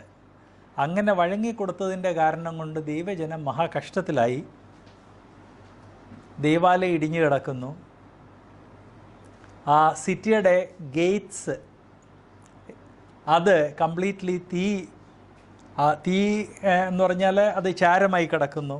വാതിലുകൾ തീ വെച്ച് ചുട്ട് കിടക്കുന്നു എന്ന് പറഞ്ഞു. ഓക്കെ, അതൊരു ഹിസ്റ്റോറിക്കൽ ഫാക്റ്റാണ്. ഇതിൻ്റെയൊക്കെ മതിലുകൾ പലതും കണ്ടുപിടിച്ചിട്ടുണ്ട് എന്ന് ഞാൻ ഓർപ്പിക്കട്ടെ. ആർക്കിയോളജിസ്റ്റ് ഈ പറഞ്ഞിരിക്കുന്ന കാര്യങ്ങളെയൊക്കെ കൺഫേം ചെയ്തിട്ടുണ്ട്. വിഷയം അതല്ല. ഇത് കേട്ട് കഴിഞ്ഞപ്പം നെഹമ്യാവിൻ്റെ പ്രതികരണം എന്തായിരുന്നു? എങ്ങനെയാണ് പ്രതികരിച്ചത്? ഹി വാസ് ഷോക്ക്ഡ്, വിലപിച്ചു. നെഹമ്യാവിൻ്റെ അതിൻ്റെ ആവശ്യമുണ്ടായിരുന്നു എന്നൂടെ നാം ചിന്തിക്കണം. നെഹമ്യാവ് ആരായിരുന്നു? അത് നമ്മൾ പ്രത്യേകം ഒന്ന് മനസ്സിലാക്കണം. ഇന്നത്തെ ഇന്ത്യയിൽ ആധുനിക ഇന്ത്യയിൽ ജനിച്ച് വളർന്ന ആളുകൾക്ക് നെഹമ്യാവ് ആരായിരുന്നെന്ന്, നെഹമ്യാവിൻ്റെ പൊസിഷൻ എന്തായിരുന്നെന്ന് മനസ്സിലാകത്തില്ല. നെഹമ്യാവ് രാജാവിൻ്റെ പാനപാത്രവാഹകനായിരുന്നെന്ന് മാത്രം നാം വായിക്കുന്നു. ആക്ച്വലി രാജഭരണത്തിൻ്റെ സമയത്ത് മന്ത്രിമാരായിരുന്നല്ലോ വലിയ ഹൈ പൊസിഷനിലുള്ളത്. എന്നാൽ മന്ത്രിമാരെക്കാൾ കൂടുതൽ ഇൻഫ്ലുവൻസ് ഉള്ളവരും ഈവൻ ചീഫ് മിനിസ്റ്ററിനേക്കാൾ കൂടുതൽ രാജാവിന് വിശ്വസിക്കാവുന്നൊരു വ്യക്തിയായിരുന്നു പാനപാത്രവാഹകൻ. വൈ? അന്നത്തെ കാലത്ത് ഇന്നത്തെ പോലെ എലക്ട് ചെയ്തല്ല ഗവൺമെൻറ് വരുന്നത്. രാജാവിൻ്റെ മകൻ അടുത്ത രാജാവാകും. എന്നാൽ ഇടയ്ക്ക് ആ രാജാവിനെ സംഹരിച്ചു കളഞ്ഞാൽ മറ്റു ചിലർക്ക് ആ റൂൾ എടുക്കാൻ സാധിക്കും. അതുകൊണ്ട് രാജാക്കന്മാരെ വിഷം കൊടുത്ത് കൊല്ലുന്ന ഒരു പരിപാടി ഉണ്ടായിരുന്നു. ചെന്ന് വെട്ടിക്കൊല്ലാൻ സാധിക്കത്തില്ല, കാരണം ചുറ്റിന് സൈന്യമുണ്ട്. അതുകൊണ്ട് വളരെ രഹസ്യമായിട്ട് ഒറ്റിക്കൊടുക്കാൻ റെഡിയായിരിക്കുന്ന ആളുകൾക്ക് ധാരാളം സ്വത്ത് കൊടുത്ത് അവരിൽ കൂടെ രാജാവിനെ വിഷം കൊടുത്ത് കൊല്ലിക്കുന്ന ഒത്തിരി പരിചയമുണ്ടായിരുന്നു. ഒറ്റിക്കൊടുക്കുക എന്ന് പറഞ്ഞാൽ അത് നമുക്കറിയാം, കേരളത്തിലെ ഹിസ്റ്ററിയിലുണ്ട്. രാജാവിനെ ഒറ്റിക്കൊടുത്ത ആളുകളുണ്ട്. രാജസ്ഥാനിലെ ഹിസ്റ്ററിയിലുണ്ട് രാജാവിനെ ഒറ്റിക്കൊടുത്ത ആളുകൾ. സിഖുകളുടെ ഹിസ്റ്ററിയിൽ, സിഖ് എന്ന് പറഞ്ഞാൽ ഏറ്റവും സ്ട്രോങ് ആളുകളാണ്. അവരെ ഒരു രീതിയിലും തോൽപ്പിക്കാൻ ബ്രിട്ടീഷ് സാമ്രാജ്യത്തിന് കഴിയാതെ വന്നപ്പോൾ 2 സിഖുകൾക്ക് ധാരാളം ദ്രവ്യം കൊടുത്ത് അവരാണ് സിഖ് എംപയറിനെ ഒറ്റിക്കൊടുത്തത്. അതുകൊണ്ട് ഇന്നും വർഷത്തിലൊരു പ്രാവശ്യം ഇവരെ 2 പേരെ ഓർക്കുമ്പം ചെരുപ്പെടുത്ത് അവരുടെ പടത്തേൽ ഇങ്ങനെ അവർ തല്ലാറുണ്ട്. കാരണം ഞങ്ങളുടെ ഈ എംപയറിനെ ഒറ്റിക്കൊടുത്ത ആളുകളാണ്. ഇതെല്ലാം നമ്മളെ ഓർപ്പിക്കുന്ന എന്നും ഒറ്റുകാരുണ്ടായിരുന്നു. അതുകൊണ്ട് രാജാവിന് ഏറ്റവും വിശ്വസിക്കാവുന്ന ആളായിരുന്നു രാജാവിന് ഭക്ഷണം പാകം ചെയ്ത് കൊടുക്കുന്നത്. അതുതന്നെ രാജാവിന് ഭക്ഷണം കൊടുക്കുന്നതിന് മുൻപ് ആ ഭക്ഷണത്തിൽ എന്തെങ്കിലും വിഷാംശമുണ്ടോ എന്നറിയുവാൻ വേണ്ടി പെരുമാറ്റച്ചട്ടം തന്നെ ഉണ്ടായിരുന്നു. ചിലത് മൃഗങ്ങൾക്ക് കൊടുക്കുമായിരുന്നു, പട്ടിക്ക് കൊടുക്കുമായിരുന്നു, പൂച്ചയ്ക്ക് കൊടുക്കുമായിരുന്നു. അതുപോലെ ചില പ്രത്യേക രീതിയിലുള്ള പാത്രങ്ങളുണ്ടായിരുന്നു. സിന്ധ്യ എംപയറിൽ ഗ്വാളിയറിൽ ചെന്നാൽ അവിടെ മ്യൂസിയത്തിൽ അങ്ങനെയുള്ള പാത്രങ്ങൾ വെച്ചിട്ടുണ്ട്. ഭക്ഷണം ഈ പാത്രത്തിലായിരുന്നു വിളമ്പുന്നത്. കാരണം എന്തെങ്കിലും വിഷാംശം അന്ന് ഉപയോഗിച്ചുകൊണ്ടിരുന്ന ഏതെങ്കിലും രീതിയിലുള്ള വിഷത്തിൻ്റെ അംശം ഭക്ഷണത്തിലുണ്ടെങ്കിൽ ആ പാത്രം കളർ മാറുമായിരുന്നു. സോ അങ്ങനെ രാജാവിന് ഭക്ഷണം കൊടുക്കുന്ന ആളായിരുന്നു ഏറ്റവും പവർഫുൾ. എന്നാൽ ഒരു വ്യക്തി ഒരു ദിവസം 3 പ്രാവശ്യം ഭക്ഷണം കഴിക്കത്തുള്ളൂ മാക്സിമം. പാനീയം പല പ്രാവശ്യം ദാഹിക്കുമ്പോഴൊക്കെ പാനീയം വേണം. അതുകൊണ്ട് അതിനേക്കാൾ വിശ്വസ്തനായ വ്യക്തി വേണമായിരുന്നു രാജാവിൻ്റെ പാനപാത്രവാഹകൻ. നമുക്കറിയാം ഇന്ത്യയിൽ മിസ്സസ് ഗാന്ധിയെ വെടിവെച്ച് കൊന്നത് മിസ്സസ് ഗാന്ധിയുടെ സ്വന്തം ബോഡി ഗാർഡ്സ് ആയിരുന്നു. ഇന്നും ഹിസ്റ്ററിയിൽ നമ്മൾ കാണുന്ന കാര്യം, രാജാവുമായിട്ട് ഏറ്റവും അടുത്തുള്ള ആളുകളെ ഉപയോഗിച്ചാണ് അവരെ ഇല്ലാതെയാക്കുന്നത്. അപ്പോൾ അങ്ങനെ വരുമ്പം അതുപോലെ വിശ്വസിക്കാവുന്ന ആളുകളെ മാത്രമേ ഇവരെ അടുപ്പിക്കത്തുള്ളൂ. നെഹമ്യാവെന്ന് പറഞ്ഞാൽ പേർഷ്യനല്ലായിരുന്നു, പേർഷ്യക്കാരനല്ലായിരുന്നു, നോൺ പേർഷ്യനായിരുന്നു. എന്നാൽ ആ വ്യക്തിയുടെ ടെസ്റ്റ് മണി, അവൻ്റെ സമഗ്രത, അവൻ്റെ ഇൻറ്റഗ്രിറ്റി ആൻഡ് ടെസ്റ്റ് മണി അത്രയും ഹൈ ആയിരുന്നതുകൊണ്ടാണ് പേർഷ്യൻ രാജാവ് അവനെ സ്വന്തം പാനപാത്രവാഹനായിട്ട് വെച്ചത്. അങ്ങനെ ഹൈ പൊസിഷനിലിരിക്കുന്ന ആളുകൾക്ക് ജീവിതത്തിൽ യാതൊരു ഷോർട്ടേജും ഉണ്ടാകത്തില്ല. പ്രോപ്പർട്ടി വേണോ, എത്ര വേണമെങ്കിലും ആകാം. ബിൽഡിംഗ് വേണോ, എത്ര വേണമെങ്കിലും ആകാം. എന്ത് വേണമെങ്കിലും ആകാം. അവൻ ഈ നാട്ടിലെ ഇത്രയും ടോപ്പ് ഓഫീസറായിട്ടിരുന്ന സമയത്ത് ദൈവജനത്തിന് വേണ്ടി വറിയേണ്ട ആവശ്യമില്ലായിരുന്നു. അതാണ് നെഹമ്യാവിൻ്റെ ഗ്രേറ്റ്നെസ്. ആ ന്യൂസ് കേട്ട് കഴിഞ്ഞ് പൊട്ടിക്കരഞ്ഞു എന്ന് ദൈവവചനം സൂചിപ്പിക്കുന്നു. ഇന്ന് ഈ ക്ലാസ്സിൻ്റെ അവസാനം വരുമ്പോൾ ഞാൻ ഇവിടെ ഇരിക്കുന്ന എല്ലാ ബ്രദേഴ്സിനെ സിസ്റ്റേഴ്സിനെ ഓർപ്പിക്കാൻ ആഗ്രഹിക്കുന്നത്, ദൈവജനത്തെക്കുറിച്ച് നമ്മുടെയൊക്കെ മനസ്സിൽ ഈ രീതിയിലുള്ള ഭാരം എന്നും ഉണ്ടാകണം. ഒന്ന്,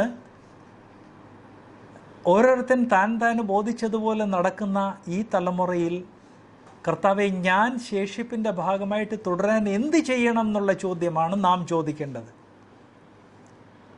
2, കർത്താവെ, ദൈവജനത്തെ സഹായിക്കണേ, അവരെ യഥാസ്ഥാനപ്പെടുത്തണേ എന്നുള്ള ആ വിലാപം അത് എന്നും നമ്മുടെ മനസ്സിൽ ഉണ്ടാകണം. പഴയ നിയമത്തിലെ ഈ 14 ബുക്സ് ഇവിടെ ഇൻട്രൊഡക്ഷനായിട്ട് പ്രസൻറ്റ് ചെയ്തതിൻ്റെ കാരണം തന്നെ ദൈവജനമായ നാം വ്യക്തമായിട്ട് മനസ്സിലാക്കേണ്ടത് ദൈവത്തിൻ്റെ കരുതൽ, മനുഷ്യൻ്റെ ലംഘനം, ദൈവത്തിൻ്റെ കരുണ, ഇതിൻ്റെ എല്ലാം ഇടയ്ക്ക്, ഈ കൺഫ്യൂഷൻ്റെ ഇടയ്ക്ക് ഒരു ഗ്രൂപ്പ് ആളുകളാണ് ഹിസ്റ്ററിയെ സംരക്ഷിച്ചത്, ശേഷിപ്പ്. നെഹമ്യാവ് ശേഷിപ്പിൻ്റെ ഭാഗമായതുകൊണ്ടാണ് ഇത്രയും ഹൈ പൊസിഷനിൽ ഇരുന്നിട്ട് പോലും ഇക്കാര്യങ്ങൾ കേട്ട് കഴിഞ്ഞ് ഇത്രയും വിലപിച്ചത്. നെഹമ്യാവിനത് ചെയ്യേണ്ട ആവശ്യമില്ല, ചെയ്തു. നമ്മിൽ ഓരോരുത്തരെയും ദൈവം വിളിക്കുന്നത് നമുക്ക് ആവശ്യമുള്ള കാര്യങ്ങൾ മാത്രം ചെയ്യാനല്ല, അതിൻ്റെ അപ്പുറത്ത് ദൈവജനത്തിൻ്റെ റെസ്റ്റോറേഷന് വേണ്ടി ചെയ്യാനാണ്. 1-ാം അധ്യായത്തിൻ്റെ 11-ാം വാക്യം, നെഹമ്യാവ് 1:11, കർത്താവേ, നിൻ്റെ ചെവി അടിയൻ്റെ പ്രാർത്ഥനയ്ക്കും നിൻ്റെ നാമത്തെ ഭയപ്പെടുവാൻ താൽപ്പര്യപ്പെടുന്ന തൻ്റെ ദാസന്മാരുടെ പ്രാർത്ഥനയ്ക്കും ശ്രദ്ധയുള്ളതായിരിക്കണമേ. ഇന്ന് അടിയന് കാര്യം സാധിപ്പിച്ച് ഈ മനുഷ്യൻ്റെ മുൻപാകെ എനിക്ക് ദയ ലഭിക്കുമാറാകണമേ. ഞാൻ രാജാവിന് പാനപാത്രവാഹകനായിരുന്നു. എനിക്ക് എൻ്റെ ഓൺ കാറ്റഗറി അല്ലെ സുവിശേഷകന്മാർ എന്ന് പറയുന്ന ആളുകളിൽ ധാരാളം ആളുകളെ അറിയാം. അവർ ദൈവവചനത്തിൽ ഉന്നത പഠനം കഴിഞ്ഞ് തിരിച്ചു വന്ന് ഇന്ത്യയെ ദൈവത്തെ സെർവ് ചെയ്യും എന്നും പറഞ്ഞ് ഒന്നേ ഓസ്ട്രേലിയയിൽ, അല്ലെങ്കിൽ യൂറോപ്പിൽ, അല്ലെങ്കിൽ അമേരിക്കയിൽ, അല്ലെങ്കിൽ മറ്റ് ഡെവലപ്ഡ് നേഷൻസിൽ പോയി. അങ്ങനെ പോയിട്ടുള്ള 25 ആളുകളിൽ ഒരാൾ മാത്രമേ ഇന്ത്യയിൽ തിരിച്ചു വന്നിട്ടുള്ളൂ. നമ്പർ ഏതാണ്ട് 4% ആളുകളെ ഇന്ത്യയിൽ തിരിച്ചു വന്നിട്ടുള്ളൂ. വൈ? ജീവിതത്തിൽ സമൃദ്ധിയുടെ പീക്ക് കാണുമ്പോൾ ദൈവത്തെക്കുറിച്ചും ദൈവജനത്തെക്കുറിച്ചുള്ള ബേർഡൻ കംപ്ലീറ്റ്ലി മറന്നു പോകുന്നതായിട്ടാണ് നാം കാണുന്നത്. അതുകൊണ്ട് നെഹമ്യാവ് നമുക്ക് ഒരു മോഡലായിട്ട് നിൽക്കുന്നു. നെഹമ്യാവ് റൈസ് ചെയ്തതുപോലെ പേർഷ്യൻ എംപയറിൽ വേറെ ആരും റൈസ് ചെയ്തതായിട്ട് കാണുന്നില്ല. ദാനിയേലൊക്കെ വളരെ ഹൈ പൊസിഷനിലായിരുന്നെങ്കിലും രാജാവ് സ്വന്തം ജീവനെ ആരുടെ കയ്യിലാണ് ഏൽപ്പിച്ചത്? നെഹമ്യാവ്. അത് വലിയൊരു ഹൈ പൊസിഷനായിരുന്നു. സോ നമുക്ക് ദൈവം തരുന്ന പൊസിഷൻ അത് ദൈവം ഉപയോഗിക്കാൻ ആഗ്രഹിക്കുന്നെന്ന് ഞാൻ ഓർപ്പിക്കട്ടെ. 6-ാം അധ്യായത്തിൻ്റെ 15 ഒരു സ്പെഷ്യൽ ഒരു വാക്യമാണ്. 6:15 ഇങ്ങനെ മതിൽ 52 ദിവസം പണിത് ഏലൂൽ മാസം 25-ാം തീയതി തീർത്തു. ദൈവജനത്തെ സംരക്ഷിക്കുവാൻ വേണ്ടി നെഹമ്യാവിനൊരു മനസ്സിലൊരു ബേർഡൻ ഉണ്ടായി എന്ന് മാത്രമല്ല, രാജാവിൻ്റെ കയ്യിൽ നിന്ന് ഔദി എടുത്ത് വന്ന് കഷ്ടപ്പെട്ട്, ഇന്നത്തെ പോലെ സിമെൻ്റ് ഒന്നുമുള്ള സമയമല്ല, ഇന്നത്തെ പോലെ മോഡേൺ എക്വിപ്മെൻ്റ് ഒന്നുമുള്ള സമയമല്ല എന്നോർപ്പിക്കട്ടെ. 52 ദിവസം കൊണ്ട് ആ മതിലിൻ്റെ പണി തീർത്തു. അത് ഈസി അല്ലായിരുന്നെന്ന് ഞാൻ ഓർപ്പിക്കട്ടെ. കാരണം ഓരോ പുരുഷൻ ഒരു സൈഡിൽ വാള, ഒരു സൈഡിൽ കോലശ്ശേരി എടുത്ത് വർക്ക് ചെയ്യണം എന്നുള്ള നിയമം വരെ ഉണ്ടാക്കേണ്ടി വന്നു. വൈ? വിജാതിയർ അവരെ അത് പണിയാൻ പാടില്ല എന്നോർത്ത് എതിർത്തു. ഞങ്ങളുടെ സകല ശത്രുക്കളും അത് കേട്ടപ്പോൾ ഞങ്ങളുടെ ചുറ്റുമുള്ള ജാതികൾ ആകെ ഭയപ്പെട്ടു. ഭയപ്പെട്ടത് എന്തുകൊണ്ടാണ്? ജാതികൾക്ക് ഒറ്റ താല്പര്യമേ ഉള്ളൂ, കച്ചവടം, വാണിഭം. ആ വാണിഭത്തിനുള്ള അവസരങ്ങൾ നിന്നുപോയി എന്നവർക്ക് മനസ്സിലായി. കാരണം ദൈവജനം അതിൽ പണിതെങ്കിൽ ദൈവജനത്തിൻ്റെ മധ്യ ഒരു നവീകരണം ഉണ്ട്. നവീകരണം ഉണ്ടായെങ്കിൽ വി ആർ ഔട്ട്. അവർ തങ്ങൾക്ക് തന്നെ അല്പന്മാരായി തോന്നി. ഈ പ്രവൃത്തി ഞങ്ങളുടെ ദൈവത്തിൻ്റെ സഹായത്താൽ സാധ്യമായി എന്ന് അവർ ഗ്രഹിച്ചു. ഇവിടെ 2 കാര്യങ്ങൾ നാം കാണുന്നു. ഒന്ന്, അവർക്ക് തന്നെ അല്പന്മാരായി തോന്നി. നമുക്ക് യഹൂദന്മാരുടെ ദൈവത്തിനെതിരെ ഒന്നും ചെയ്യാൻ സാധിക്കത്തില്ല. ഇതേ കാര്യമാണ് ഹാമാൻ്റെ ഭാര്യയും ഹാമാനെ അഡ്വൈസ് ചെയ്ത ആളുകൾ ചെയ്തത്. ഇന്ന ആൾ മൊർദെഖായി യഹൂദനാണെങ്കിൽ നീ ഉദ്ദേശിക്കുന്നൊന്നും നടക്കത്തില്ലെന്ന് പറഞ്ഞു. അവർ തങ്ങൾ തന്നെ അല്പന്മാരായി തോന്നി. ഈ പ്രവൃത്തി ഞങ്ങളുടെ ദൈവത്തിൻ്റെ സഹായത്താൽ സാധ്യമായെന്ന് അവർ ഗ്രഹിച്ചു. എന്ന് പറഞ്ഞാൽ യഹൂദന്മാരുടെ ദൈവമായ സത്യദൈവമായ യഹോവയായ ദൈവമാണ് ഇത് ചെയ്യിപ്പിച്ചത് എന്നവർക്ക് മനസ്സിലായി. വിശ്വാസികളായ നാം ദൈവം നമ്മളെ ഏൽപ്പിച്ചിരിക്കുന്ന കാര്യങ്ങൾ വിശ്വസ്തയോടെ ചെയ്താൽ മറ്റുള്ളവർക്ക് ഭയത്തിന് കാരണമാകുമെന്ന് മാത്രമല്ല, അവർ സത്യദൈവത്തെ മനസ്സിലാക്കും. പേർഷ്യൻ രാജാക്കന്മാർ ഭരിച്ചിരുന്ന സമയത്ത് ഉണ്ടായ ഒരു സംഭവമാണ് എസ്തേറിൻ്റെ ഗ്രന്ഥത്തിൽ നാം വായിക്കുന്നത്. എസ്തേറിൻ്റെ ഗ്രന്ഥം എസ്രയാണ് എഴുതിയത്.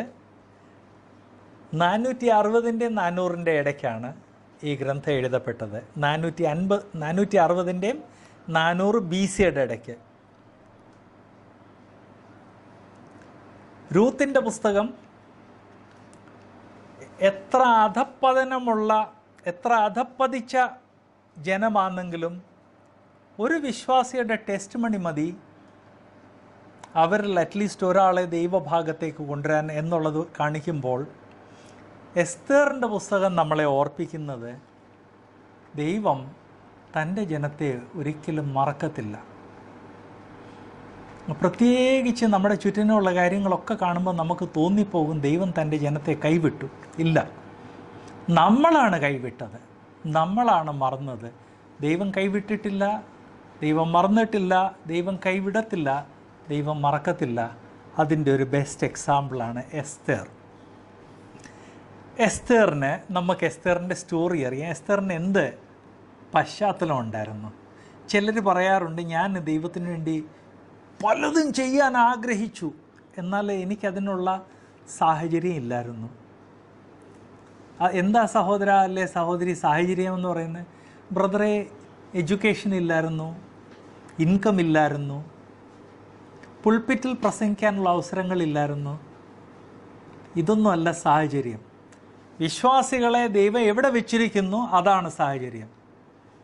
അവിടെ നമ്മൾ ഉപയോഗിക്കപ്പെടണം എന്നാണ് ദൈവത്തിൻ്റെ ആഗ്രഹം. അത് എസ്തേർ മനസ്സിലാക്കി, മൊർദെഖായി മനസ്സിലാക്കി. എസ്തേറിൻ്റെ കാര്യം ഞാൻ ഓർപ്പിക്കട്ടെ. ഓർഫനായിരുന്നു, അപ്പനില്ല, അമ്മയില്ല. സ്വന്തം ആൾക്കാരുണ്ടോ? ഇല്ല. വളർത്തിയത് ഒരു കസിൻ. രണ്ടുപേരും വിജാതിയരുടെ മധ്യേ ജീവിക്കുന്നത്. അവിടെ അവർക്ക് സ്റ്റേറ്റസ് ഇല്ല, അടിമകളുടെ സ്റ്റേറ്റസ് മാത്രമേ ഉള്ളൂ. അടിമത്വം കണ്ടിട്ടുള്ളവർക്കേ അറിയത്തുള്ള ഈ അടിമകളുടെ സ്റ്റേറ്റസ് എന്ത് എന്ന്. ആ നേഷനിൽ ഫൈനലി എസ്തേറിനെ ദൈവം ഉപയോഗിച്ചു. പശ്ചാത്തലം നമുക്കറിയാം. രാജാവ് മദ്യപിച്ച് മത്തനായി, കൂടിരുന്നവരെല്ലാം മദ്യപിച്ച് മത്തനായി. അപ്പോൾ രാജാവിന് പെട്ടെന്നൊരാഗ്രഹം, എൻ്റെ രാജ്ഞിയുടെ സൗന്ദര്യം ദൈവജനമല്ല, ഇവിടെ ഇരിക്കുന്ന മദ്യപന്മാരെല്ലാം കാണണമെന്ന്. പേർഷ്യൻ രാജ്ഞിമാരുടെ പ്രോട്ടോക്കോളിനനുസരിച്ച് രാജ്ഞിയുടെ മുഖം രാജാവും പിന്നെ രാജ്ഞിയുടെ കൊട്ടാരത്തിലുള്ള ദാസിമാരും ഷണ്ണന്മാരും അല്ലാതെ ആരും രാജ്ഞിയുടെ മുഖം കാണാൻ പാടില്ല. പർദാ സിസ്റ്റമാണ്. ഞാൻ പല പ്രാവശ്യം ഓർപ്പിച്ചതുപോലെ പർദാ സിസ്റ്റം ഉള്ളിടത്ത് അത് വളരെ സ്ട്രിക്റ്റാണ്. ചമ്പൽ ഏരിയയിൽ എൻ്റെ ശുശ്രൂഷയെക്കുറിച്ച് ഞാൻ ഓർപ്പിച്ചിട്ടുണ്ടല്ലോ. ഞാൻ സ്നാനപ്പെടുത്തിയ പലരുടെ മുഖം ഞാൻ കണ്ടിട്ടില്ല. സ്ട്രിക്റ്റ് പർദാ സിസ്റ്റമാണ്. ആ പർദാ സിസ്റ്റം മാറ്റാൻ ഞാൻ ശ്രമിച്ചുമില്ല. ഇപ്പോൾ 21-ാം നൂറ്റാണ്ടിൽ പർദാ സിസ്റ്റം ഇത്ര സ്ട്രിക്റ്റ് ആണെങ്കിൽ 2400 വർഷം മുൻപ് അല്ലെ 2500 വർഷം മുമ്പ് പർദാ സിസ്റ്റം എന്ത് സ്ട്രിക്റ്റ് ആയിരുന്നു. രാജാവ് മദ്യപിച്ച് ലക്കില്ലാതെ വന്നപ്പോൾ അന്നത്തെ പേർഷ്യൻസിൻ്റെ രാജ്ഞിമാർക്ക് വേണ്ടിയുള്ള പെരുമാറ്റച്ചട്ടം മറന്നാണ് രാജ്ഞി വന്ന് അവിടെ സൗന്ദര്യം ഈ മദ്യപിച്ച് കിടക്കുന്നവരെല്ലാം കാണട്ടെന്ന് പറഞ്ഞു. അതുകൊണ്ടാണ് രാജ്ഞി ചെല്ലാഞ്ഞത്. ഓഫ് കോഴ്സ് ശരിയായ സെലക്ഷൻ ചെയ്താലും ചില സമയത്ത് അതിന് പ്രത്യാഘാതങ്ങളുണ്ടാകും. രാജ്ഞി വരാതെ വന്നു കഴിഞ്ഞപ്പോൾ രാജാവിൻ്റെ ഷണ്ണന്മാർ പറഞ്ഞു ഫോർ എവർ അവളെ രാജ്ഞി സ്ഥാനത്തുനിന്ന് മാറ്റണം എന്ന്. ഷണ്ണന്മാരും രാജാവിനെ സെർവ് ചെയ്യുന്നെങ്കിൽ രാജാവിനെ പേടിച്ചാ എല്ലാം ചെയ്യുന്നതെന്ന് ഓർക്കണം. തന്നെയല്ല മദ്യപിച്ച് കിടക്കുന്ന രാജാവിനോട് സാരമില്ലെന്ന് പറഞ്ഞു കഴിഞ്ഞാൽ ഷണ്ണൻ്റെ തല പോകുന്ന കാര്യം. അതുകൊണ്ടാണ് പറഞ്ഞ് അവളെ രാജ്ഞി സ്ഥാനത്തുനിന്ന് മാറ്റാൻ. ഓഫ് കോഴ്സ് രാജാവിന് പിന്നെ അതിനെക്കുറിച്ച് വലിയ പ്രായശ്ചിത്തം ഉണ്ടായെന്ന് നമ്മൾ ദൈവവചനത്തിൽ നിന്ന് കാണുന്നുണ്ട്. എന്നാൽ മിഡോ പേർഷ്യൻ അല്ലെ പേർഷ്യൻ റൂളിനനുസരിച്ച് രാജാവ് ഒരു കൽപ്പന പ്രഖ്യാപിച്ചു കഴിഞ്ഞാൽ അത് രാജാവിന് പോലും മാറ്റാൻ സാധിക്കത്തില്ല. അതുകൊണ്ടാണ് ചില വർഷങ്ങൾ കഴിഞ്ഞ് രാജാവിൻ്റെ ഭൃത്യനായ ഹാമാൻ രാജാവിനെ കൊണ്ടൊരു കൽപ്പന എഴുതിപ്പിച്ചു. ഞാൻ ഖജനാവിൽ ഇത്ര കാശ് ഡിപ്പോസിറ്റ് ചെയ്തേക്കാം, അങ്ങയുടെ രാജ്യത്ത് അങ്ങേക്ക് യാതൊരു പ്രയോജനം ഇല്ലാത്ത ഒരു ജനമുണ്ട്, അവരെ സംഹരിക്കണം. രാജാവ് സമ്മതിച്ചു. ദൈവം പ്രവർത്തിച്ചു. രാജാവ് അടുത്ത രാജ്ഞിയായിട്ട് തിരഞ്ഞെടുത്ത എസ്തേറിനെ ആയിരുന്നു. എസ്തേർ ചെന്ന് രാജാവിനോട് അഭ്യർത്ഥിച്ചു. എന്താ അഭ്യർത്ഥിച്ചത്? എൻ്റെ ജനത്തെ കൊന്നുകളയാൻ വേണ്ടി അങ്ങ് ഉത്തരവ് പുറപ്പെടുവിച്ചിട്ടുണ്ട്, അതൊന്ന് മാറ്റണം, തിരുത്തണം എന്നാണ് പറഞ്ഞത്. നോ, തിരുത്താൻ സാധിക്കത്തില്ല. അതായിരുന്നു പേർഷ്യൻസിൻ്റെ റൂള്. ദാനിയലിൻ്റെ കാര്യത്തിൽ നമ്മളത് തന്നെ വായിക്കുന്നത്. മിഡോ പേർഷ്യൻ റൂളിനനുസരിച്ച് രാജാവ് ഇറക്കിയിട്ടുള്ള ഉത്തരവ് ഇനി രാജാവിന് പോലും മാറ്റാൻ സാധിക്കത്തില്ല. ബട്ട് ചരിത്രത്തിൽ വളരെ വിരളമായിട്ട് കാണുന്നത്, അടിമകളായിട്ട് തൻ്റെ രാഷ്ട്രത്തിലുള്ള ആളുകൾക്ക് വേറെ ഒരു കൽപ്പന, രാജകൽപ്പനയിൽ കൂടെ അധികാരം കൊടുത്തു. ഇന്ന ദിവസം, അവരുടെ ഇന്ന ഫെസ്റ്റിവലിൻ്റെ അന്ന് അവർ ചെന്ന് പേർഷ്യൻസിനെ അവർക്കിഷ്ടമുള്ള രീതിയിൽ സംഹരിക്കാം. അങ്ങനെ 2 ദിവസം സംഹാരം നടന്നതായിട്ട് നമ്മൾ കാണുന്നുണ്ട്. സോ ഇമ്പോസിബിളായിട്ടുള്ള കാര്യങ്ങളെ പോസിബിളാക്കുന്ന ദൈവമാണ്. കണ്ടീഷൻ എന്ന് പറഞ്ഞാൽ നമ്മളെ വിളിച്ച വിളി മനസ്സിലാക്കി നമ്മൾ ഫെയ്ത്ത്ഫുള്ളി നിൽക്കണം. അങ്ങനെ നമ്മളെ വിളിച്ച വിളി മനസ്സിലാക്കി നമ്മൾ ഫെയ്ത്ത്ഫുള്ളായിട്ട് നിൽക്കുകയാണെങ്കിൽ ദൈവം തൻ്റെ സൈഡ് ചെയ്തോളും. എസ്തേർ 2-ാം അധ്യായത്തിൻ്റെ 15. എസ്തേർ 2:15.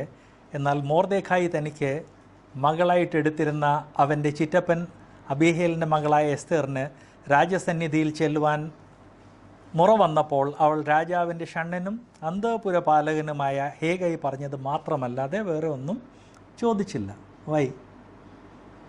മറ്റ് പെൺകുട്ടികൾക്കറിയാമായിരുന്നു, ഒരു രാത്രി രാജാവിൻ്റെ കൂടെ സ്പെൻഡ് ചെയ്ത് കഴിയുമ്പോൾ പ്രോബബ്ലി ലൈഫ് ലോങ് ഇനി രാജ്ഞിയാകാൻ ഒരു ചാൻസ് കിട്ടത്തില്ല, അതുകൊണ്ട് ഇപ്പോൾ കിട്ടാവുന്നതെല്ലാം ഗ്യാദർ ചെയ്യുക. എസ്തേറിനറിയാമായിരുന്നു അങ്ങനെ സംഭവിച്ചാലും സംഭവിച്ചില്ലെങ്കിലും ദൈവമാണ് എന്നെ പാലിക്കുന്നത്, അതുകൊണ്ട് ഞാൻ ദൈവത്തെ ഡിപ്പെൻഡ് ചെയ്യും, അതുകൊണ്ട് എനിക്ക് വേണ്ടി എന്ത് ഫിക്സ് ചെയ്തിരിക്കുന്നത് അത് മാത്രം മതിയെന്ന്. അതാണ് ദൈവത്തെ അറിഞ്ഞ് ജീവിക്കുന്ന ഒരു ദൈവ പൈതലിൻ്റെ ഒരു ആറ്റിറ്റ്യൂഡ്. 6-ാം അധ്യായത്തിൻ്റെ 13-ാം വാക്യം. അതോ ഒന്ന് വായിക്കേണ്ടത്. 6:13. തനിക്ക് സംഭവിച്ചതൊക്കെയും, നമുക്ക് ആ സംഭവം ഓർമ്മയുണ്ടല്ലോ, രാജാവിന് ഉറക്കം വന്നില്ല, വായിക്കാൻ പറഞ്ഞു. അത് രാജാക്കന്മാരുടെ ഒരു പ്രാക്ടീസായിരുന്നു. ബുക്ക് എടുത്തു കൊണ്ടുവന്ന് വായിച്ചപ്പം മൊർദെഖായി രാജാവിൻ്റെ ജീവനെ രക്ഷിച്ച് അത് തന്നെയാണ് വായിച്ചത്. രാജാവ് പറഞ്ഞു, അയ്യോ ഒന്നും ചെയ്തിട്ടില്ലേ? ഇല്ല. ഇന്ന് അവിടെ ആരാ ഉള്ളതെന്ന് പറഞ്ഞു. ഹാമാനായിരുന്നു. ഹാമാൻ ഓർത്ത് ഇന്ന് ചാൻസ് വീണ് കിട്ടിയതാണ്. ദൈവം ഈവൻ നമുക്ക് പ്രതീക്ഷിക്കാത്ത അവസരങ്ങളെ എങ്ങനെ നമ്മുടെ സംരക്ഷണത്തിന് വേണ്ടി ഉപയോഗിക്കുന്നു എന്നുള്ളതിൻ്റെ ഒരു ഉദാഹരണമാണ്. അവൻ എന്നിട്ട് അവിടുന്ന് വിലപിച്ച്, മൊർദെഖായിയെ സിറ്റി മുഴുവൻ കറക്കി, അത് കഴിഞ്ഞ് വിലപിച്ച് വീട്ടിൽ ചെന്നപ്പോൾ തനിക്ക് സംഭവിച്ചതൊക്കെ ഹാമാൻ ഭാര്യയായ സേരേസിനോടും തൻ്റെ സകല സ്നേഹിതന്മാരോടും വിവരിച്ചു പറഞ്ഞു. സ്നേഹിതന്മാരെന്ന് പറഞ്ഞാൽ ഇത്രയും വലിയ ആളിന് വലിയൊരു ഗ്രൂപ്പ് കാണും. പറഞ്ഞു, അവൻ്റെ വിദ്വാൻമാരും അവൻ്റെ ഭാര്യ സേരേഷും അവനോട്, മൊർദെഖായിയുടെ മുൻപിൽ നീ വീഴുവാൻ തുടങ്ങി. എന്നാ അനാലിസിസാണ്. പലപ്പോഴും അവിശ്വാസികളാണ് നമ്മുടെ ജീവിതത്തെ കണ്ട് അത് വിലയിരുത്തുന്നത്, കറക്റ്റായിട്ട് വിലയിരുത്തുന്നത്. നമുക്ക് പലപ്പോഴും അത് തെറ്റുപറ്റും. അവൻ യഹൂദ്യ വംശക്കാരനാകുന്നു എങ്കിൽ നീ അവനെ ജയിക്കയില്ല, അവനോട് തോറ്റുപോകുകയുള്ളൂ എന്ന് പറഞ്ഞു. അൺബിലീവേഴ്സ് പലപ്പോഴും നമ്മളെ ശരിയായിട്ട് ഇവാലുവേറ്റ് ചെയ്യാൻ സാധിക്കും. കണ്ടീഷൻ ആ രീതിയിലുള്ള ലൈഫായിരിക്കണം. ഇതോടെ ഈ സീരീസ് ഇവിടെ ക്ലോസ് ചെയ്യുവാണ്. ക്ലോസിങ്ങിൽ ഞാനൊരു വാക്യം വായിക്കാൻ ആഗ്രഹിക്കുന്നത് എസ്തേർ 4:14. എസ്തേർ 4:14. നീ ഈ സമയത്ത് മിണ്ടാതിരുന്നാൽ യഹൂദന്മാർക്ക് മറ്റൊരു സ്ഥലത്ത് നിന്ന് ഉദ്ധാരണവും രക്ഷയുണ്ടാകും, എന്നാൽ നീയും നിൻ്റെ പിതൃഭവനവും നശിച്ചു പോകും. ഇങ്ങനെ ഉള്ള ഒരു കാലത്തിനായിട്ടല്ലയോ നീ രാജസ്ഥാനത്ത് വന്നിരിക്കുന്നത്? ആർക്കറിയാം? വിശ്വാസികളായ നാം ജീവിതത്തിൽ എവിടെ എത്തിച്ചേരുന്നു, അത് ദൈവം നമ്മളെ വളരെ പവർഫുള്ളായിട്ട് ഉപയോഗിക്കാൻ വേണ്ടി അവിടെ എത്തിച്ചതാണെന്നുള്ളത് മനസ്സിലാക്കണം. നമ്മളെല്ലാവരും ഒരേ സ്ഥലത്തല്ല, ഒരേ സിറ്റുവേഷനിലല്ല, ഒരേ രീതിയിലല്ല. ചിലർക്ക് ഹെൽത്തില്ല, ചിലർക്ക് ഇൻകമില്ല, ചിലർക്ക് പഠിത്തമില്ല, മറ്റ് ചിലരെ സ്വന്തം നാട് വിട്ട് അന്യനാട്ടിൽ പോയി താമസിക്കേണ്ടി വരുന്നു. ഇതെല്ലാം ദൈവം പ്ലാൻ ചെയ്തതാണെന്ന് ഞാൻ ഓർപ്പിക്കട്ടെ. നല്ല സാഹചര്യം ഉണ്ടായിരുന്നെങ്കിൽ ഞാൻ ദൈവത്തെ സെർവ് ചെയ്തേനേം എന്ന് പറയുന്നത് വലിയ തെറ്റിദ്ധാരണയാണ്. നമുക്ക് ദൈവം ഏത് സാഹചര്യം തന്നിരിക്കുന്നത് നമുക്ക് വേണ്ടി സർവശ്രേഷ്ഠമായ സാഹചര്യമാണ്. അതുകൊണ്ട് ക്ലോസിങ്ങിൽ ഇവിടെ ഇരിക്കുന്ന ബ്രദേഴ്സ് ആൻഡ് സിസ്റ്റേഴ്സിനെ ഓർപ്പിക്കുന്നത്, ദൈവം നിങ്ങളെ ഇവിടെ വെച്ചിരിക്കുന്നത് അതിന് പർപ്പസുണ്ട്. ആ പർപ്പസ് മനസ്സിലാക്കി മുന്നോട്ട് പോകാൻ കർത്താവ് നമ്മിൽ ഓരോരുത്തരെയും സഹായിക്കട്ടെ.